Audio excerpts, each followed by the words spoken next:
Okay देखो, तो कल मैंने कुछ क्वेश्चंस लिखे थे, मैं अभी फिर से लिख देता हूँ, या जैसे हम जैम वाले क्वेश्चन सर्च कर रहे थे। अच्छा, उससे पहले एक दो थ्योरम लिखा देता हूँ। जैसे हम लिख रहे थे थ्योरम्स, जो कल जहाँ पे क्लास कल ख़त्म हुई थी। मान लो ऐसा मैं कह रहा था कि S1 S2 dot dot dot Sn are countable, then product of I from 1 to n। इसका मतलब हो गया S1 cross S2 up to Sn, मतलब Cartesian product of n sets. So this is also countable, ये भी क्या होगा, countable होगा। ठीक है, दूसरा थ्योरम जो मैं लिख रहा था कि S1 S2 S3 dot dot dot, ये इन्फिनाइट है। पहले मैंने फाइनाइट लिया हुआ है, इन कोई फाइनाइट नंबर होगा, अब यहाँ पे इन्फिनाइट है। S1 S2 S3 dot dot dot, they are countable set. ठीक है, काउंटेबल सेट। देन अब प्रोडक्ट लेंगे I फ्रॉम 1 टू, अच्छा तो यहाँ पे इन्फिनिटी, तो काट finite product of countable set क्या होगा, काउंटेबल होगा।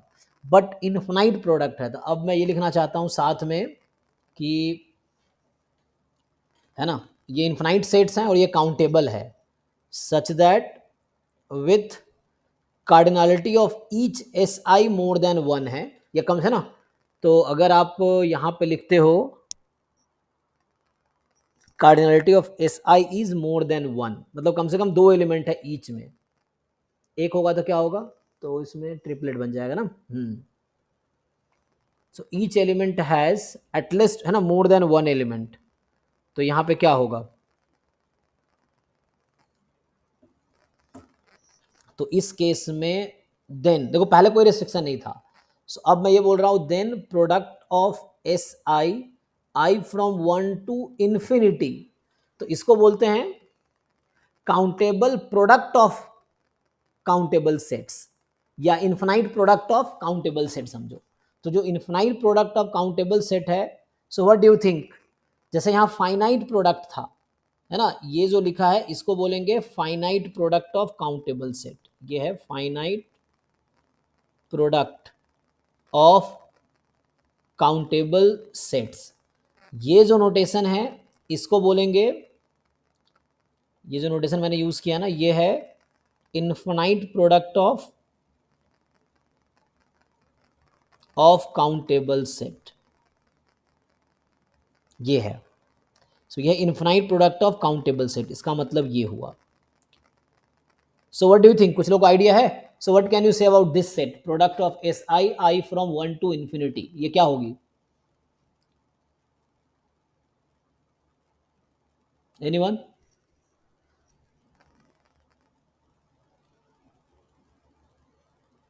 कोई आइडिया नहीं, तो ये अनकाउंटेबल सेट होगा।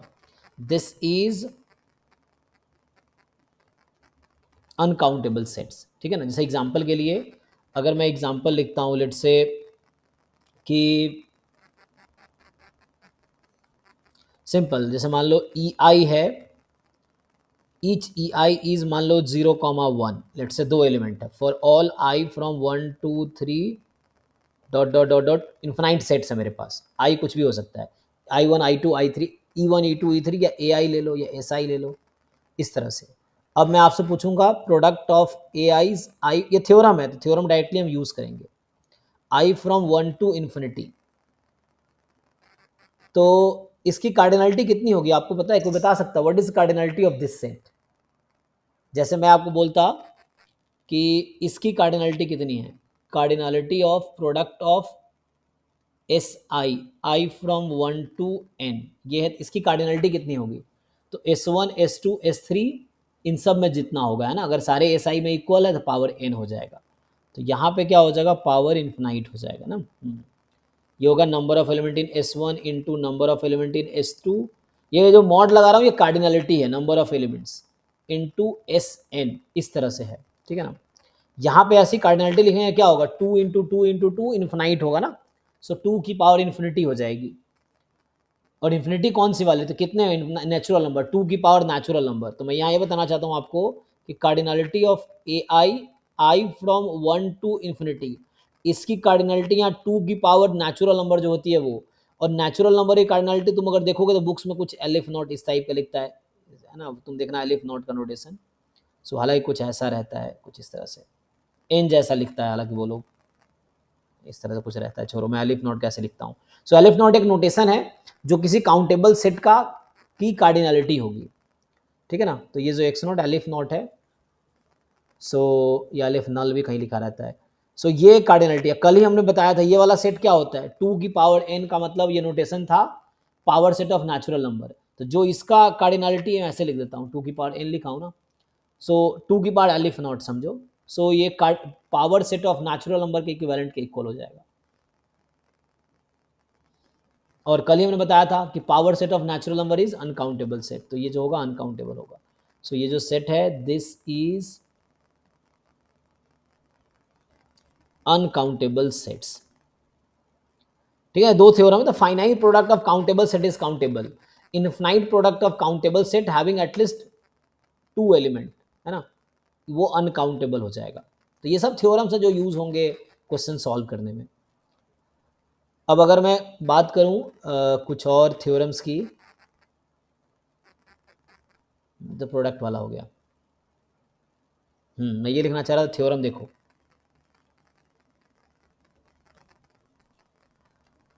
कल हमने एक थ्योरम लिखा था, आपको याद हो, उसका नाम एक्चुअली कैंटर थ्योरम है, जो मैं कल लिखा था कैंटर्स थ्योरम। वो ये कहता है कि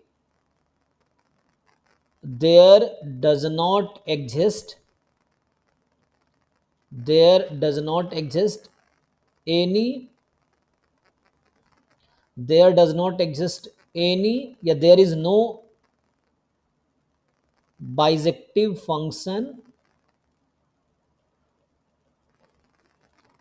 from set S to power set of S, जिसको मैंने डिनोट किया था कल, है ना। तो इसको नोटेशन हमने 2 की पावर S लिखा था, ये नोटेशन है पावर सेट ऑफ S का, है ना। सो ये हमने कल इसका नोटेशन ये यूज किया था। अब जैसे कल मैंने ये भी कहा था कि एग्जाम्पल के लिए जैसे set of natural number is countable set, है ना, ये काउंटेबल सेट है। तो हमने कहा जो power set of natural number होगा वो अनकाउंटेबल हो जाता है, क्योंकि अगर ये काउंटेबल सेट होता तो किसी भी दो काउंटेबल सेट के बीच एक बाइजेक्टिव मैप एग्जिस्ट कर जाएगी, किसी भी दो काउंटेबल सेट के बीच एक बाइजेक्टिव मैप एग्जिस्ट करेगी। हमने कल इक्विवेलेंट सेट डिफाइन किया था कि two sets are said to be equivalent if and only if there is a bijective function from A to B, तो दोनों की इक्विवेलेंट हो जाएगा, मतलब कार्डिनलिटी सेम है। तो यहां हम जानते हैं कि there is no bijective function. Sir, जी any bijective function from set S to power set of S. हाँ, there is no bijective function, there does not exist Okay, any okay. Bijective function.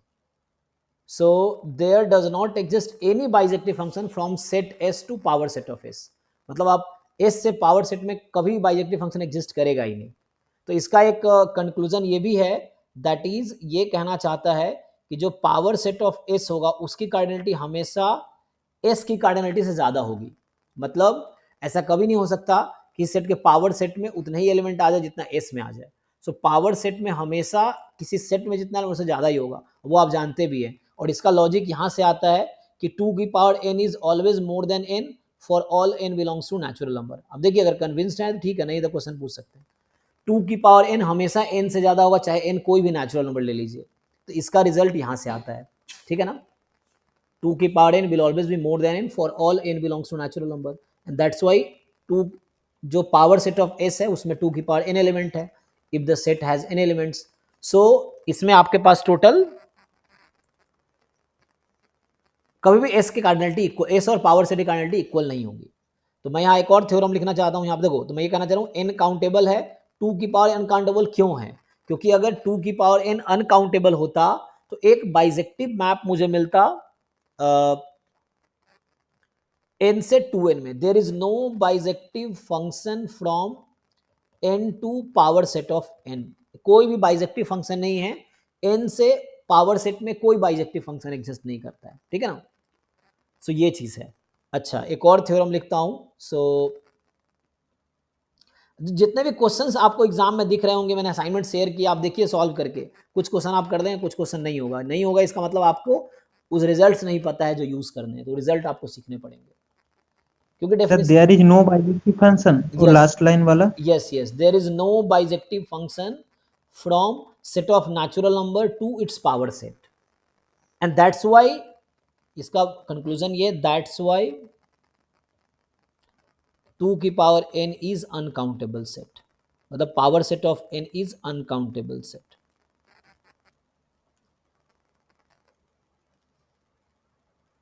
क्योंकि natural में तो countable set है, तो अगर 2 की power n अगर बाइजेक्टिव फंक्शन मिलता तो कार्डिनलिटी सेम हो जाती। अब कार्डिनलिटी नहीं है सेम, इसका मतलब वो अनकाउंटेबल है एक्चुअली। अब देखो, ये मैं बोलना चाह रहा हूँ यहाँ पे थ्योरम जो नेक्स्ट लिख रहा हूँ कि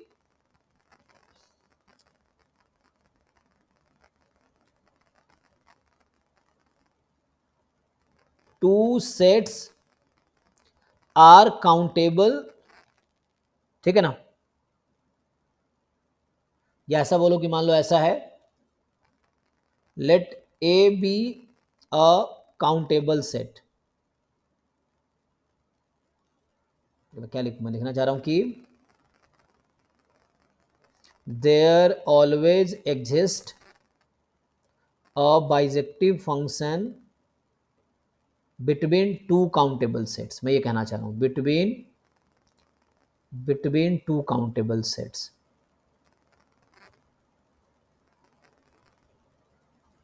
मतलब दो काउंटेबल सेट्स अगर होंगे तो उसके बीच हमेशा एक बाइजेक्टिव फंक्शन आपको मिल जाएगा। इसको दूसरे वर्ड में लिखूं, that is if A and B are countable set, then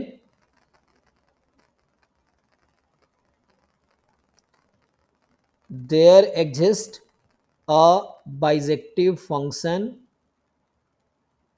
मान लो f बोल दो, f या g जो भी लिखना है नोटेशन आपको। There is a bijective function, मान लो g लिख देता हूं मैं, फ्रॉम a टू b या b टू a। ये कहना चाह रहा हूं कि दो सेट काउंटेबल है तो हमेशा उसके बीच एक बाइजेक्टिव मैप एग्जिस्ट करेगा। बट मेरा क्वेश्चन है, does this theorem hold for uncountable set also? क्या ये थ्योरम हमेशा अनकाउंटेबल में होल्ड करेगा? क्या ये थ्योरम फाइनाइट सेट में होल्ड करेगा? अच्छा, फाइनाइट तो चलो काउंटेबल है ना। एक मिनट, काउंटेबल के बजाय मुझे एक मिनट यहाँ थोड़ा करेक्शन करना पड़ेगा।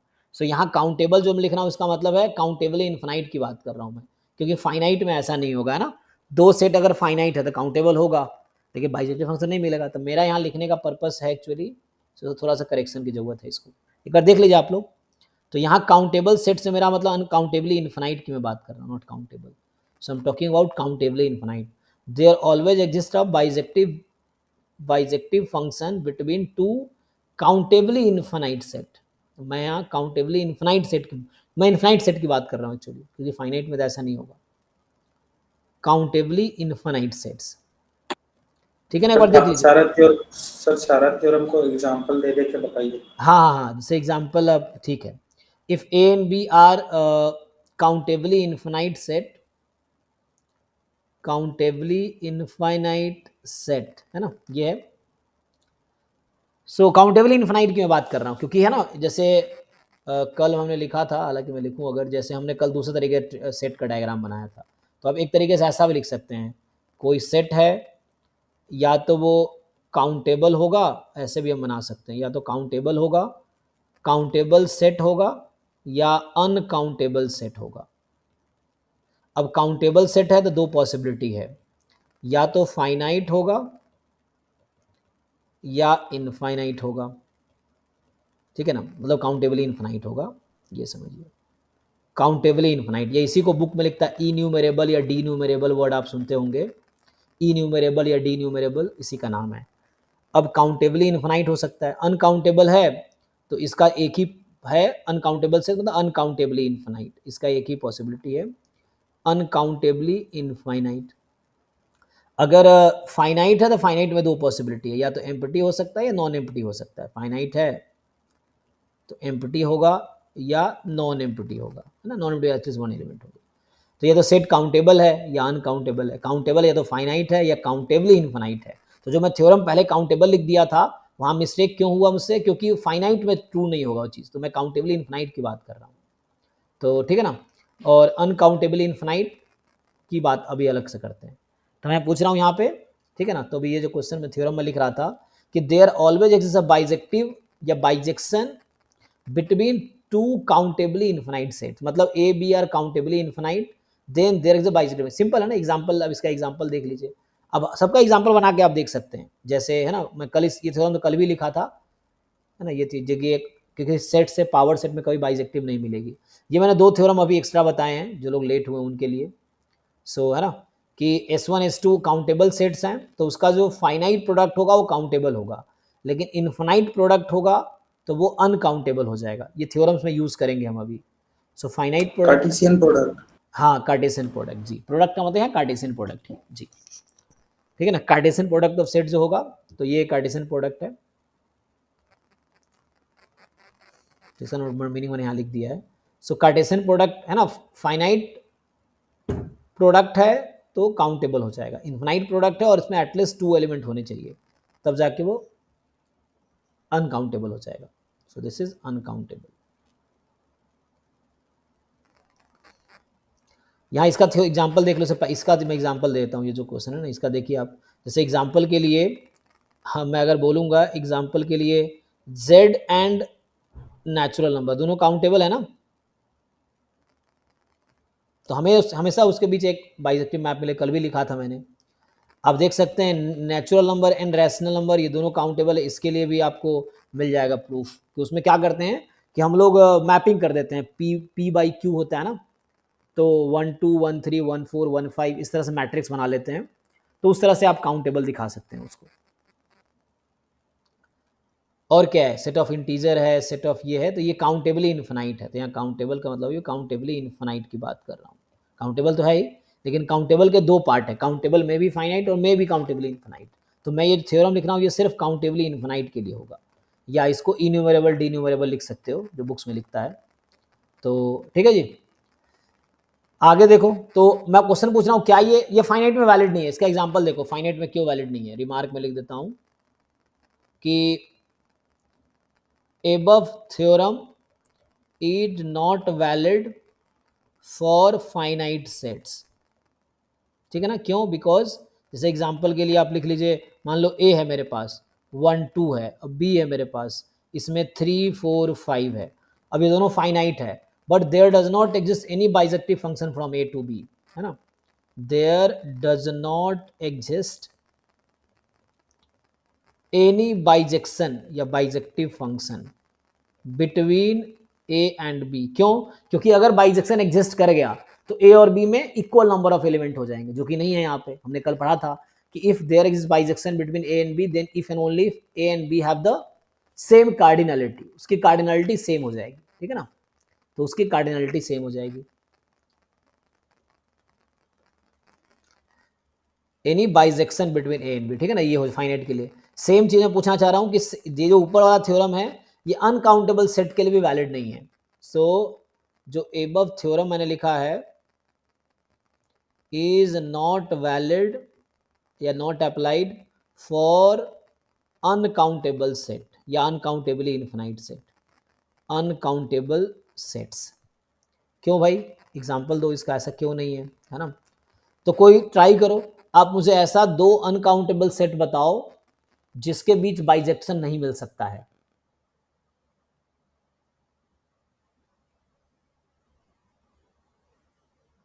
अच्छा, अनकाउंटेबल सेट्स क्या क्या होते हैं, जैसे कोई भी इंटरवल हो गया वो अनकाउंटेबल है, मतलब उसके अंदर अनकाउंटेबल एलिमेंट्स हैं, ये बोल रहे हैं।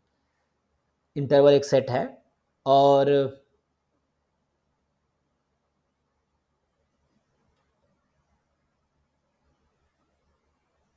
Sir function from x to x square.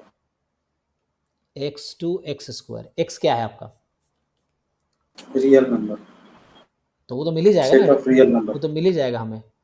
अगर आप रियल से रियल स्क्वायर में लेंगे तो मिल जाएगा बाइजेक्टिव फंक्शन। हाँ तो सर इसलिए इसमें दोनों केस एग्जिस्ट हो सकता है, तो ऐसा इसमें कुछ कहा नहीं जा सकता है अनकाउंटेबल के केस में। हाँ ये होगा, देखिए अब मैं बात करूं, मान लो a ले लेता हूं सेट ऑफ रियल नंबर और b ले लेता हूं power set of real number. अब बताइए क्या बाइजेक्टिव फंक्शन मिल सकता है आर से 2 की पावर आर, 2 की पावर आर का मतलब power set of real number. बताइए रियल नंबर्स में और power set of real numbers में क्या कोई बाइजेक्टिव मैप मिल सकता है? हाँ या ना? बोलो भाई, मिलेगा या नहीं मिलेगा? नहीं। क्यों नहीं मिलेगा? क्या रीजन है इसका? तो इसका रीजन है कैंटर थ्योरम। पढ़िए, कह रहा है there does not exist any bijective function from S to power set of S. अब यहां पे मजे की बात क्या है कि रियल नंबर भी अनकाउंटेबल है और power set of real number भी अनकाउंटेबल है, लेकिन इसके बीच बाइजेक्टिव फंक्शन एग्जिस्ट नहीं करेगा ड्यू टू कैंटर थ्योरम। ठीक है ना? तो जैसे आप मान लो कार्डिनलिटी ए की क्या है, तो रियल नंबर की कार्डिनलिटी क्या है, तो ये होता है कंटिनम सी। इसको नोटेशन इसका लिखेंगे, कंटिनम इसका नोटेशन है। कंटिनम मतलब एक notation. Sir X to X square में तो मेनी वन फंक्शन बनेगा ना? नहीं नहीं, आप बोलना चाह रहे हैं कि ए मैं ले लूँ सेट ऑफ रियल नंबर और बी ले लूँ set of real number cross real number, ये बोलना चाह रहे हैं ना आर स्क्वायर। Yes sir. तो इसमें मिलेगा, आपको ढूंढना पड़ेगा there exist bijective function from R to R square, मिलेगा। यहाँ तो मेनी वन फंक्शन बन रहा है। नहीं नहीं, तो आप जो बना रहे मिनिमम, एक ऐसा फंक्शन ढूंढना है मुझे जो बाइजेक्टिव हो जाए। तो अभी के लिए मैं बता देता हूं, चलो अभी के लिए आप ले लो F X is equal to X comma X. अगर मैं ये लिखता हूं तो क्या ये बाइजेक्टिव होगा? चेक कीजिए। ये तो बाइजेक्टिव है। बस तो एक मिल गया ना, एक मिल गया तो काफी है, हमें तो एक ही ढूंढना होता है ना। देयर एग्जिस्ट मैंने लिखा हुआ है थ्योरम में।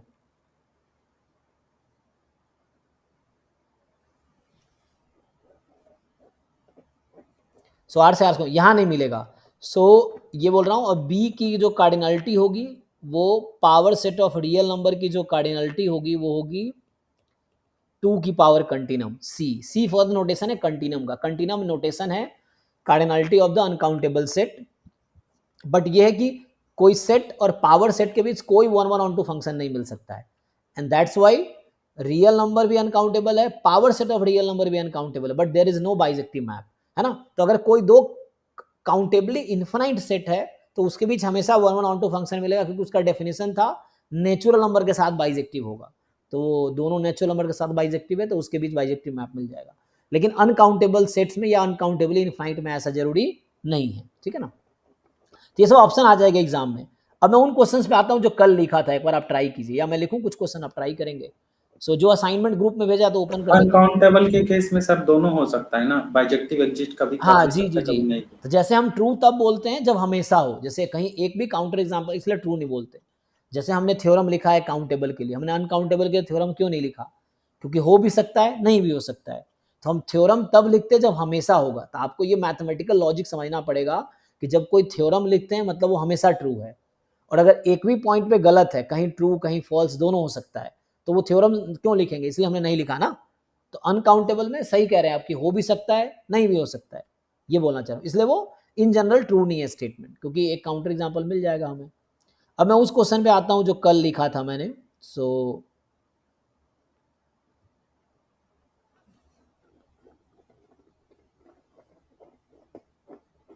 ये क्वेश्चन लिख रहे थे ना, बताइए इसका किसी ने आंसर ट्राई किए हैं? What is the answer? एक बार ट्राई करके बताओ, ट्राई करके किसी ने किया हो तो। ये जो क्वेश्चन स्क्रीन पे आपको दिख रहा है, कल भी मैंने ये ईज आर MSQ गेट 2023 का है।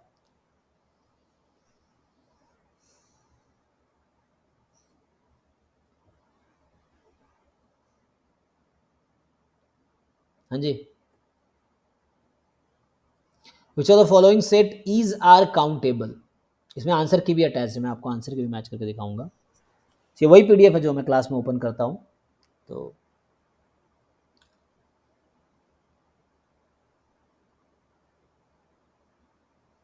Set of all function from this set to this.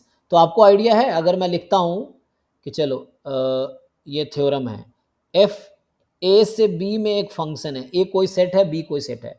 So what is the total number of functions from set A to set B? What is the total number of function from set A to set B? कितने function बना सकते हैं आप set A set B में? Cardinality of B to the power of cardinality of A. जी, cardinality of B की power cardinality of A. ठीक है ना? इतने फंक्शंस हम बना सकते हैं। तो इसी का यूज है यहाँ पे फर्स्ट पार्ट में। तो ये जो आप देख रहे हैं, अब बताइए, इसने बोला है सेट ऑफ ऑल फंक्शंस, तो एस मैं लिख रहा हूं set of all function from 1 2 3 10 से लेके सेट ऑफ रैशनल नंबर में। अब मुझे आप बताइए, सो what is cardinality of S, मैं कितने फंक्शन बना सकता हूं इस सेट से इस सेट में, ए से बी में, जहां ए है 10 एलिमेंट वाला ये सेट और बी है आपका रैशनल नंबर, मैं कितने बना सकता हूं, what is the cardinality of S, total number of function that can be constructed from set containing 1 to 10 and 2 set of rational number. बताइए जी, एनीवन, टोटल 1000 बन सकते हैं। कितने, कितने? 100 to the power 10। कौन सा लॉजिक लगा दिए भाई? सर क्यू रेशनल नंबर है ना, हाँ रैशनल नंबर है, हाँ। तो न्यूमरेटर में 10 और डिनोमिनेटर में 10, 10 into 10। अरे भाई ये तुमने ही आंसर बताया था ना ये वाला, यस सर। तो वहां कैसे बदल गया, जब फॉर्मूला ये तो वहां कैसे बदल गया? नहीं सर, हम ये बोले कि रेशनल नंबर कितना बन सकता है वो। अरे भाई मतलब कहाँ खोए रहते हो, एफ एक फंक्शन है 1 2 3 up to 10 to rational number, तो ए की जगह यही है मेरा, ए हो गया, अब ये फंक्शन है F from A to B, what is the total number of function that can be constructed, total number of functions from a to b?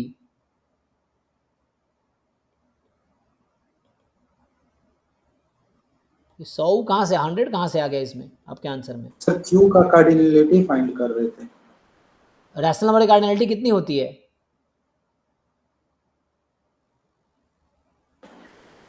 Sir 1 to 10 से ही बनाना है ना, तो कितना कॉम्बिनेशन होगा रेशनल नंबर का वो देख रहे थे। अरे भाई नहीं, कहाँ सोए हुए हो, मैं पूछ रहा हूँ what is cardinality of rational number, what is cardinality of natural number, उसको हम एलिफ नोट से डिनोट करते हैं, what is cardinality of integer, ये भी एलिफ नोट है, what is cardinality of rational number?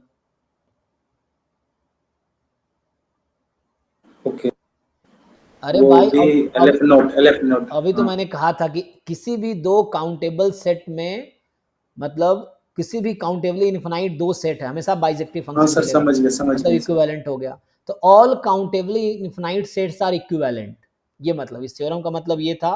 मैं अगर दूसरा लिखता तो ये थ्योरम ये कहना चाह रहा है, दूसरे वर्ड्स में अगर इसी थ्योरम को लिखूं तो ये मैं कहना चाह रहा था कि all countably infinite sets are equivalent but all uncountably infinite sets may not be equivalent। इसका एग्जाम्पल था set of real number uncountable है, power set of real number uncountable है, but they are not equivalent actually, तो but कोई भी दो countably infinite है तो वो इक्विवेलेंट होंगे, तो सबकी कार्डिनलिटी अलिफ नॉट ही होगी, कोई भी काउंटेबली इन्फिनाइट सेट है तो सबकी कार्डिनलिटी अलिफ नॉट ही होगी, तो यहाँ पे रैशनल नंबर भी कर, तो what is total number function from this to this now, infinity to the power 10। So cardinality of rational number to the power 10, so aleph naught की पावर 10। अब बताओ सेट ऑफ रैशनल नंबर की power 10 है actually, तो ये क्या होगा, countable है या अनकाउंटेबल है? अनकाउंटेबल। कैसे?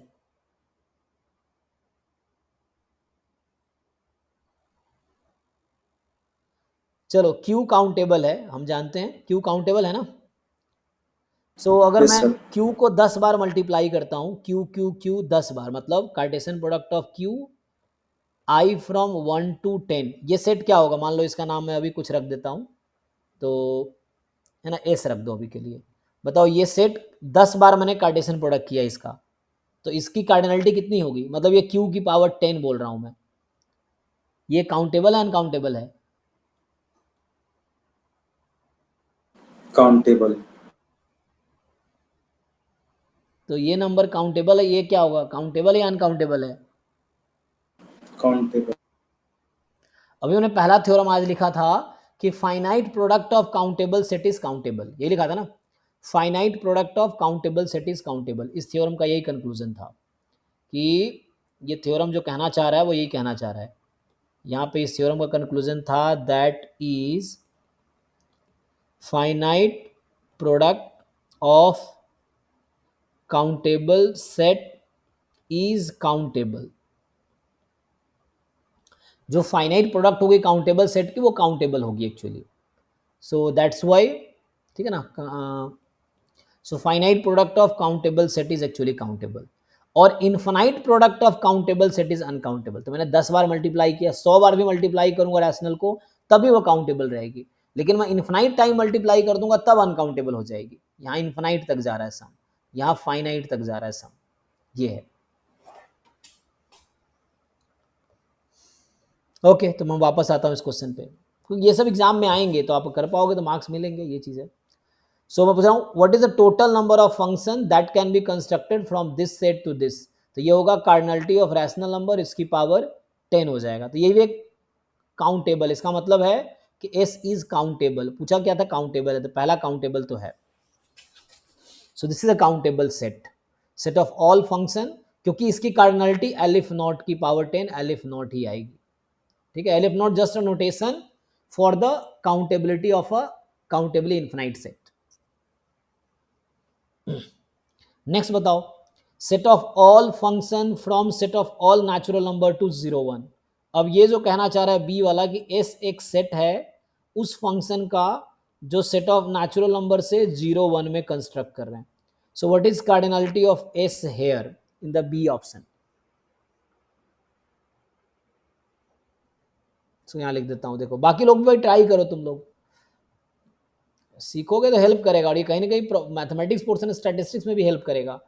यही चीज़ वहाँ पे डिस्क्रीट कॉन्टिन्यूअस रैंडम वेरिएबल में मैटर करता है। तो इस पर अगर क्वेश्चन बना दिया प्रोबेबिलिटी का तो फंस जाओगे।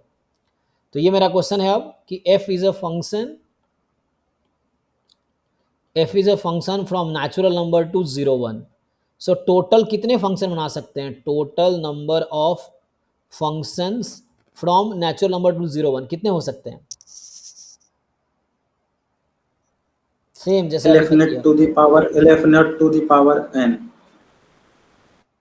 अरे एलिफ नोट कैसे हो गया मेरे भाई,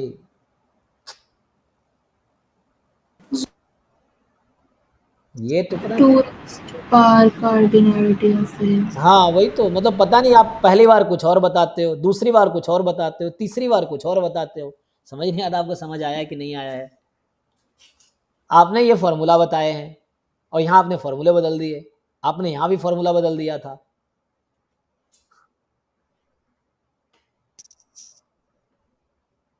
भाई ए से बी में फंक्शन बना रहे हैं तो कार्डिनलिटी क्या होगी, जैसे तवीसी ने सही बताया, कार्डिनलिटी ऑफ बी इसकी cardinality of A. So B में कितने एलिमेंट, 2 सर एलिमेंट वो है ना। ना हम उसको वो मिडिल ब्रैकेट नहीं देखे, हमको लगा वो इंटरवल है। अरे भाई तो वो दिक्कत है ना, अब समझना पड़ेगा ना आपको, एग्जाम में से गलती कर मार्क्स नहीं आएगा। और अगर इंटरवल हो जाता तो अनकाउंटेबल हो जाता, तो वो सी की पावर एलिफ नॉट आ जाएगी जो कि अनकाउंटेबल हो जाता। वही बोल दिया। तो यहाँ पे जो होगा कि 2 की power set of natural number की जो कार्डिनलिटी होगी वही होगी, मतलब 2 की पावर एलिफ नॉट आ जाएगी एक्चुअली। तो ये तो हमने पढ़ा था, power set of natural number क्या होता है, अनकाउंटेबल, तो ये अनकाउंटेबल हो जाएगा, ठीक है ना। ये चीज़ है कि 2 की पावर एलिफ नॉट, ये क्या लॉजिक लगाया मैंने कि इसकी कार्डिनलिटी है 2 की power cardinality of natural number, और हमने कल पढ़ा है कि power set of natural number की भी जो कार्डिनलिटी है वो 2 की पावर एलिफ नॉट होती है, तो इसलिए ये अनकाउंटेबल है। तो ये जो बी ऑप्शन है हमारे पास, दैट इज सेइंग कि set of all function from natural number to 2 1, तो इसकी कार्डिनलिटी 2 की पावर नेचुरल नंबर की कार्डिनलिटी के इक्वल है, और 2 की पावर नेचुरल नंबर कार्डिनलिटी होती है वही power set of natural number जो कि अनकाउंटेबल हमने देख रखा है ऑलरेडी, तो इसीलिए ये अनकाउंटेबल हो जाएगा। तो ठीक है ना, ये अनकाउंटेबल है, तो ये गलत हो गया, हमें काउंटेबल चुनना है। तीसरा आते हैं, the set of all integer valued sequences.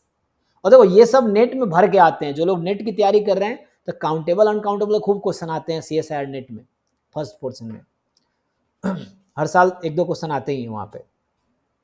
So set of all integer valued sequences with only finitely many non zero terms. अब आपको सोचना है कि set of all integer valued sequences with only finitely many non zero terms. तो अब समझिए question S कुछ ऐसा है, सेट ऑफ सीक्वेंस an जिसका टर्म कोई भी इंटीजर हो सकता है, लेकिन कह रहा है कि कुछ ही टर्म नॉन जीरो है, मतलब फाइनाइटली मेनी टर्म्स, तो मतलब कुछ टर्म को छोड़ दो तो बाकी सब टर्म क्या है, जीरो है एक्चुअली। तो only finitely many terms are non zero. एक सीक्वेंस में तो इन्फिनाइट टर्म्स होते हैं, क्योंकि सीक्वेंस क्या होता है, मैं अगर इधर डिस्कस करता हूँ। देखिए, जैसे हम जब सीक्वेंस लिखते हैं तो sequence are A1 A2 A3 dot dot dot, ये है इन्फिनाइट टर्म्स हैं। अब ये क्वेश्चन कह रहा है कि ये जो इन्फिनाइट टर्म्स है ना, इसमें finite numbers are, finite terms are non zero, rest are zero, ये कहना चाह रहा है। रेस्ट, तो रेस्ट बचे कितने, क्योंकि अगर समुद्र में से तुम 2-4 बाल्टी पानी निकाल लो कोई फर्क थोड़ी पड़ेगा। तो ये इन्फिनाइट सेट है, अगर तुमने इनमें से कुछ फाइनाइट नंबर्स निकाल दिए, फाइनाइट टर्म्स निकाल दिए, तभी वो इन्फिनाइट टर्म्स ही बचेंगे उसमें। समझ रहे हो ना आप लोग? तो कहने का मतलब ये finite terms are non zero and rest जो इन्फिनाइट टर्म्स बचे हैं इसमें, that are zero. So okay, अब समझिए। सो मैं आपसे ये पूछना चाह रहा हूं, कितने टर्म्स नॉन जीरो है? Finite terms are non zero. और ईच टर्म के पास क्या चॉइस है? You understand here, each term has the choice integer valued sequence, है ना, all integer valued sequence with only finitely many non zero terms. तो finitely many non zero terms हैं, तो कुछ टर्म है जो नॉन जीरो है, बाकी सब जीरो है। तो देखो जीरो है तो उसने फिक्स कर दिया ना मेरे लिए। तो चलो मैं थोड़ा सा मैं आपको एग्जांपल के थ्रू समझाता हूँ। मान लो इसमें से 10 टर्म नॉन जीरो है, let's say A1 A2 up to A10 are non zero. इसने कहा था finitely many terms are non zero, तो मान लिया पहला 10 टर्म नॉन जीरो है, बाकी सब जीरो है, बाकी सब सीक्वेंस में जीरो है। ओके, नाउ मैं आपसे ये पूछना चाहता हूं कि how many such sequences I can construct. चलो अभी मैंने एक सीक्वेंस बना दिया आपके लिए, पहले 10 टर्म को मैंने माना ये नॉन जीरो टर्म्स हैं, तो ये मेरा नॉन जीरो टर्म्स, एक एग्जांपल के थ्रू मैं समझा रहा हूं आप, ये नॉन जीरो टर्म्स, बाकी सब जीरो है। सो A1 के पास कितनी चॉइसेस हैं, मतलब कहना ये चाह रहा हूं मैं कि A1 कहां से बिलोंग कर रही है, A1 बिलोंग्स टू व्हाट, ये क्वेश्चन में लिखा हुआ है। देखिए सीक्वेंस के टर्म्स किस सेट से आ रहे हैं, कहां से लिखे, इंटीजर से। तो एक्चुअली होगा क्या, मैं सीधा सीधा बता देता हूं। तो कार्डिनलिटी ऑफ सेट S निकालेंगे, मतलब total number of sequences having finitely many non zero terms. तो जो भी नॉन जीरो टर्म्स है that can be any integer. So A1 के पास चॉइस है, कोई भी इंटीजर हो सकता है। A2 के पास चॉइस है, कोई भी इंटीजर हो सकता है। A10 के पास चॉइस है, कोई भी इंटीजर हो सकता है। अब जीरो के पास कोई दूसरा चॉइस नहीं है, वन पॉसिबिलिटी, तो वन करोगे तो कुछ नहीं होगा। तो इसकी कार्डिनलिटी जो आएगी वही S की कार्डिनलिटी आएगी। तो ये Z की पावर 10 हो गया, इसका कार्डिनलिटी देखो तो LF नॉट की पावर 10। तो ये क्या होगा S, what do you think, S is countable और uncountable? countable, countable, because we have seen finite product of countable set is countable, theorem है। तो हमने 10, we know that integer is a countable set and we are multiplying it 10 times. तो 10 मैंने example के लिए लिया, इसने कहा था ना finite terms are non zero. So आपकी मर्जी है, फाइनाइट टर्म्स आप 100 भी ले सकते हो, but we know finite product of countable set is countable and that's why S is countable. तो जो मुझे एग्जांपल दिया है वो काउंटेबल है, तो जो C ऑप्शन है that is a countable set. Why countable set? Because finite terms are non-zero. तो finite terms may be any integer, तो इसकी जो कार्डिनलिटी आएगी इस सेट की वो उसी कार्डिनल जो z की पावर मान लो m हो गया, m is some finite number, m natural number है कोई, तो ये इसकी कार्डिनलिटी को जो एलिफ नॉट की पावर m होगा, ये इसको छोड़ दो। So s is somewhat equivalent to z की पावर m। और हम जानते हैं finite product of countable set is countable, that's why it is countable. पूछना है किसी सर को? Infinite product of uncountable uncountable होगा। जी जी जी, वो तो ऑब्वियस हो जाएगा, हाँ। इनफाइनाइट सम ऑफ अनकाउंटेबल भी अनकाउंटेबल होगा। जी जी जी, इनफाइनाइट यूनियन की आप अच्छा। बात कर रहे हैं ना। जी, प्रोडक्ट भी यूनियन भी वो ऑब्वियस है, वो तो लिखा नहीं हमने क्योंकि वो ऑब्वियस है, लेकिन लिखना चाहिए ना। तो आप ये एज ए थ्योरम लिख सकते हैं कि finite union of uncountable set is uncountable. इसी को एक्सटेंड कर सकते हैं, infinite product of uncountable set is uncountable. ठीक है ना, फाइनाइट यूनियन, इनफाइनाइट यूनियन, अच्छा यूनियन लिख ना, प्रोडक्ट, अच्छा यूनियन की बात की मैंने, फाइनाइट, एक मिनट, अभी यूनियन लिख रहा तो यूनियन लिख लो, फाइनाइट यूनियन हो या इनफाइनाइट यूनियन हो, फाइनाइट प्रोडक्ट हो या इनफाइनाइट प्रोडक्ट हो, इसी थ्योरम को मैं आपको चेंज कर देता हूँ प्रोडक्ट में।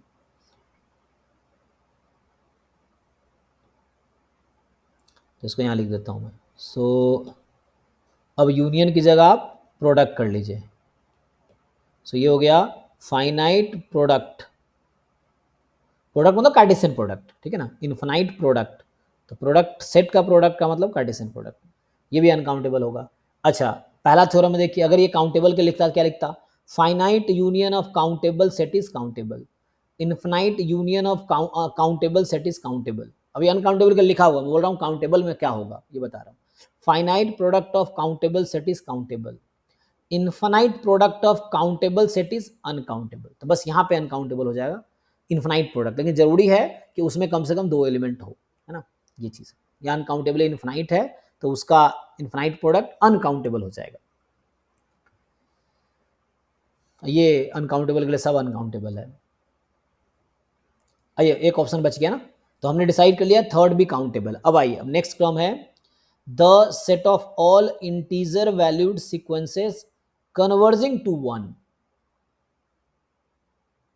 बताइए, set of all integer valued sequences converging to 1, ये कहना चाह रहा है कि ये जो सेट है फोर्थ वाला, ये ए एन है जो कि इंटीजर में बिलोंग करेगा, जिसकी लिमिट 1 है, तो लिमिट ए एन 1 हो जाएगा, n tends to infinity, a n की लिमिट 1 हो जाएगा, मतलब ए एन कन्वर्जेस टू 1, ये मतलब है।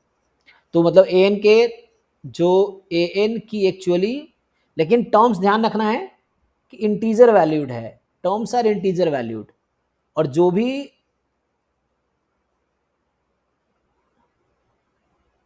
तो सीक्वेंस 1 पे कब कन्वर्ज करेगी, जब कुछ टर्म को छोड़ के बाकी सारे टर्म्स इसमें 1 होंगे। पता है क्या है, जो सी और डी है ना, एक ही बात को दूसरे तरीके से कह रहा है। अगर आप देखेंगे ना, ये मतलब C option and D option are the same thing, exactly same है, बस जो नॉन जीरो वर्ड यूज किया है सी ऑप्शन में वो यहां 1 हो गया, ये समझिए, ऑलमोस्ट वैसे ही मतलब है। सॉरी नहीं, यहाँ पे नॉन जीरो था ना, तो यहाँ पे नहीं, वहाँ जो जीरो था ना, सारे वैल्यू जीरो बोल रहे थे ना, अब वो 1 हो गया एक्चुअली। जो नॉन जीरो टर्म्स है वो फाइनाइटली नॉन जीरो कुछ भी हो सकता है, और जो जीरो था एक्चुअली सी ऑप्शन में, मैं इसको लिख के दिखाता हूँ तो बेटर समझ आएगा। देखिए इसने क्या कहा है डी ऑप्शन में, हाँ सर, उसमें इनफिनाइट 0 था, इसमें इनफिनाइट 1 हो गया। हाँ यस यस, वही मैं कहना चाह रहा हूँ, क्योंकि इसने कहा ना 1 पे कन्वर्ज करेगी, तो 1 पे तभी कन्वर्ज करेगी जब कुछ टर्म को अगर आप छोड़ देंगे तो बाकी सारे टर्म 1 हो जाएंगे इसके, तभी ये 1 पे कन्वर्ज करेगी। और जरूरी था, देखो इसने जो डी ऑप्शन में सेट दिया है वो ऐसा है कि सेट ऑफ सीक्वेंसेस जो कि इंटीजर के टर्म्स है, लेकिन बता रखा है कि ए एन कन्वर्ज कर रही है 1 पे as n tends to infinity. तो ऐसा तभी होगा जब शुरू के कुछ टर्म, मान लो एम टर्म्स, कुछ भी हो सकते हैं, लेकिन बाद के सारे टर्म्स 1 ही होना पड़ेगा, तभी ये 1 पे कन्वर्ज करेगी। अगर ऐसा नहीं हुआ तो ये 1 पे कन्वर्ज ही नहीं करेगी। सो 1 पे कन्वर्ज करने का मतलब है कि कुछ टर्म को छोड़ के, पहले के कुछ टर्म को छोड़ दोगे तो बाकी सारे टर्म 1 हो गया। जैसे पहले था, पहले के कुछ टर्म को छोड़ के बाकी सारे 0 हो गया, वहां ये था। तो यहाँ बोल रहा है कुछ टर्म को छोड़ के बाकी सब 1 हो गया, तभी ये कन्वर्ज करती है। यहाँ भी सेम ही लॉजिक है, इसे कार्डिनलिटी निकालेंगे, जेड जो सेट जेड क्रॉस जेड इस तरह से जो होगा, तो मतलब ये जेड की पावर एम जो है उसकी कार्डिनलिटी, तो एल इफ नॉट की power m. We know finite product of countable set is countable, तो डी भी यहाँ पे काउंटेबल ही होगा। किसी को डाउट है? देखिए थ्योरम कैसे अप्लाई हो रहा है, आपको ये समझना पड़ेगा कि वो जो थ्योरम्स में लिखे वो कैसे अप्लाई कर रहे हैं यहाँ पे।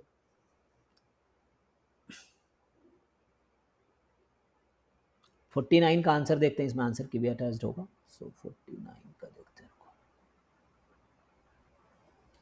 49 यही है ना, 49 ACD। ओके देखिए,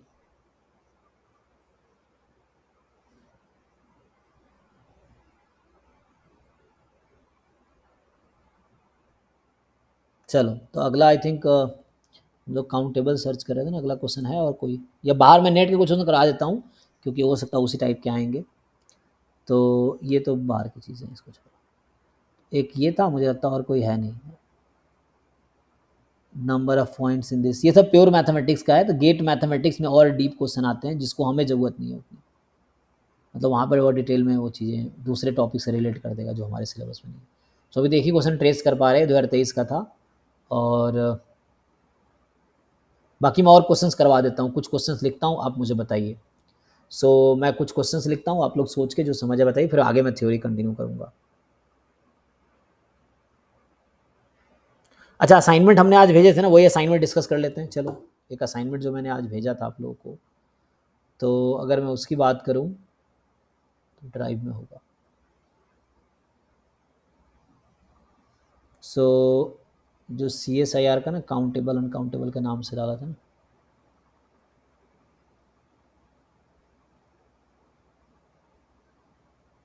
ये असाइनमेंट भेजा था ना आज आप लोगों को। देखिए इसी का ट्राई करते हैं क्वेश्चन, आइए।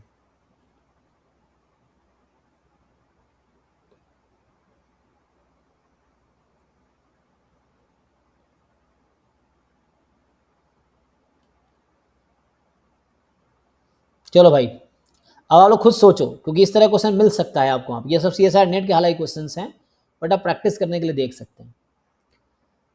तो यहाँ पे क्या बोल रहा है ये,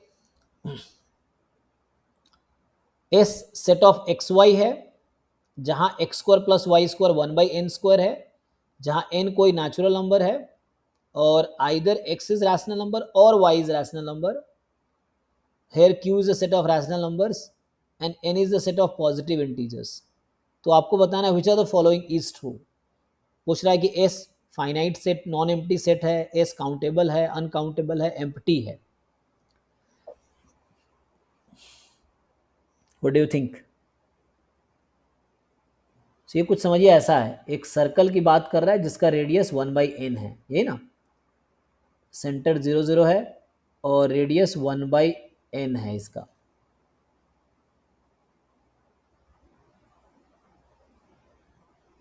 तो ये पॉइंट्स हैं इस सर्कल के, the number of points on the circle. लेकिन ये है कि पॉइंट्स रैशनल नंबर्स हैं, ठीक है ना। तो एक्स रैशनल तो वाई को भी रैशनल ही होना पड़ेगा।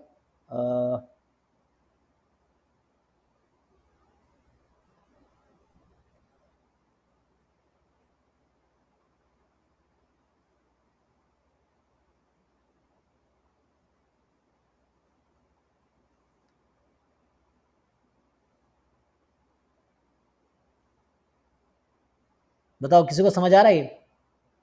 क्या आंसर आएगा?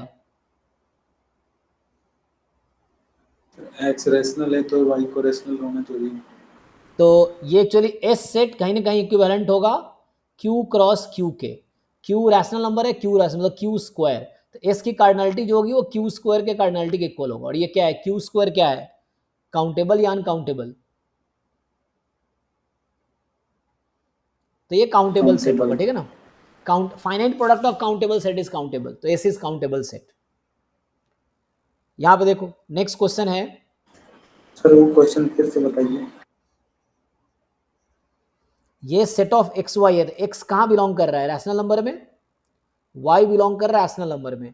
तो इसकी कार्डिनलिटी एटमोस्ट इससे तो कम ही होगी, ये बताना चाह रहा हूं मैं, इससे तो कम ही होगी। एक्स की एक्स बिलोंग कर रहा है रैशनल नंबर से, वाई बिलोंग कर रहा है रैशनल, ये बता रखा है ना। तो यस सर।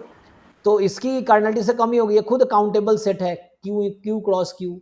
तो काउंटेबल सेट का कोई भी सबसेट लोगे तो काउंटेबल ही होगा, ये चीज है। तो एटमोस्ट उसके एक बराबर भी हो सकती है।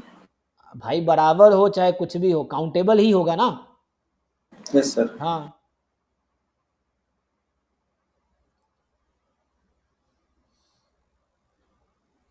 नेक्स्ट बाई सेकेंड, तो क्या कह रहा है, x belong the 2 point in 0 1, ठीक है ना, मतलब एक्स आई बराबर 0 1 कह रखा है। ये जो एक्स आई सेट है दैट इज 0,1। अब आपसे पूछ रहा है for every j belongs to 1 2 3, j natural number है।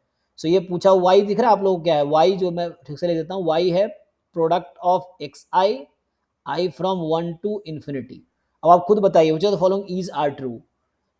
तो वाई क्या लग रहा है, काउंटेबल है, कार्ड, ये कार्ड का मतलब है कार्डिनलिटी। कार्डिनलिटी ऑफ वाई वही है जो कार्डिनलिटी ऑफ 0 1 होगी। देख के बताओ एक बार, तुम लोग खुद सोच के बताओ सेकंड ऑप्शन का आंसर क्या होना चाहिए, ट्राई करो, ठीक है ना। So what should be answer of second question? C और डी। ओके, तो चूंकि ये इन्फिनाइट प्रोडक्ट है ना, ये इन्फिनाइट प्रोडक्ट है एक्चुअली, किसका इन्फिनाइट प्रोडक्ट है, फाइनाइट का। हाँ ये फाइनाइट सेट का, मतलब काउंटेबल सेट का है ना, एक्स आई काउंटेबल सेट है, finite set is also countable. तो infinite product of countable set is uncountable, तो वाई तो अनकाउंटेबल है पहली बात। इन्फिनाइट प्रोडक्ट है ना, अभी थ्योरम लिखा था मैंने कि yes infinite sir, product of, y तो y तो अनकाउंटेबल है, तो कार्डिनलिटी ऑफ y इक्वल है कार्डिनलिटी ऑफ 0 1 के, यस ये भी ओके है। क्यों भाई? क्योंकि 0 1 का जो इंटरवल है ना वो अनकाउंटेबल सेट है। इनफाइनाइट। हाँ अनकाउंटेबल सेट है, मतलब ये अनकाउंटेबली इन्फिनाइट सेट है एक्चुअली। तो इसकी कार्डिनलिटी अलिफ नॉट होगी, तो y की जो कार्डिनलिटी है सॉरी कंटिन्यूम होगी, और दोनों की कार्डिनलिटी कंटिन्यूम के इक्वल होगी। इसकी कार्डिनलिटी कंटिन्यूम है, इसकी कंटिन्यूम है, दोनों इक्वल होगा। अब समझते बस हैं? यही दो ऑप्शन सही। नहीं, अब आप सी पे आओ, सी पे ध्यान से समझो। सी यहाँ एन लगा दिया, एन लगा दिया, इसका समझ आ रहा है आप लोगों को एन का मतलब क्या है? ये कह रहा है फाइनाइट वो प्रोडक्ट फाइनाइट ऑफ लोग। Countable set. Finite product of countable set, ये अंदर वाला काउंटेबल है, जो अंदर वाला लिखा हुआ है ना, finite product of countable set is countable. अब countable union of countable set is, uncountable नहीं यूनियन भाई ना। यूनियन, यूनियन हाँ, infinite union of countable set. Infinite union of countable set is what? Union वो तो अलग चीज हम है, नहीं बताते। यूनियन अलग चीज है, और आज तो sir infinite union of countable आप नहीं बताए थे। अरे मेरे, काउंटेबल बताया था। अरे भाई अभी तो बता रहे थे, ये देखो ये जो थ्योरम लिखे थे ये चारों अनकाउंटेबल के लिखा हुआ है, तो अभी तो मैं बता रहा था कि ये यस, काउंटेबल में क्या होगा। अनकाउंटेबल बताए ना, काउंटेबल है वहां पे। और नीचे अंडरलाइन कब किया था, अंडरलाइन क्यों कर रहे थे हम? अरे छोड़ो भाई, तुम ध्यान नहीं दे, कल भी मैंने बताया होगा और आज ही बता, कल का नोट्स में देख सकते हो तुम। हाँ कल लिखवाया था हाँ ये कल मैंने। लिखवाया होगा, फिर से कल भी लिखवाया था मैंने, और आज भी मैं जब ये थ्योरम लिख रहा था अभी मैं बता रहा था कि अनकाउंटेबल के लिए ऐसा हो रहा है, तो काउंटेबल रिकॉर्डिंग देख लेना, ठीक है ना, पुराने जाके जब मैं ये बता रहा था। तो ये अंडरलाइन कब किया था मैंने कहा था finite union of countable set, अगर अनकाउंटेबल हटा के मैं काउंटेबल कर दूंगा तो ये काउंटेबल हो जाएगी, और कल भी लिखाया था मैंने, तो फिर से लिखा देता हूँ, कोई दिक्कत नहीं है, मैंने रिवाइज करोगे चीज़ें याद रहेगी। तो और एग्जाम में ये बहाना थोड़ी चलेगा कि सर ने पढ़ाया था नहीं पढ़ाया था, एग्जाम में तो मार्क्स करोगे तो आएंगे, नहीं करोगे नहीं आएंगे, चाहे सर ने पढ़ाए या नहीं पढ़ाए, वो तो मार्क्स तुम्हें लाने हैं, तुम्हें मेहनत करने हैं। तो इसमें मैंने ये लिखा था कि फाइनाइट यूनियन या countable union of countable set is countable, कल ये लिखा था मैंने, countable union of countable set is countable. अब तुम्हें याद नहीं इसका मतलब थोड़ी कि मैंने कराया ही नहीं है। So countable union of countable, या ऐसे समझ लो infinite union of countable set is countable. Infinite union of, अब कल के नोट्स खोल के देखो लिखा होगा, infinite union of countable set is countable, है ना। इनफैक्ट फाइनाइट यूनियन हो तो ऑब्वियसली काउंटेबल हो जाएगा। सो यूनियन कल लिखा रहे थे ना, जब प्रोडक्ट करा रहे थे तो लाइट कट चली गई थी कल, तो हमने छोड़ दिया था। Finite union of countable set is countable.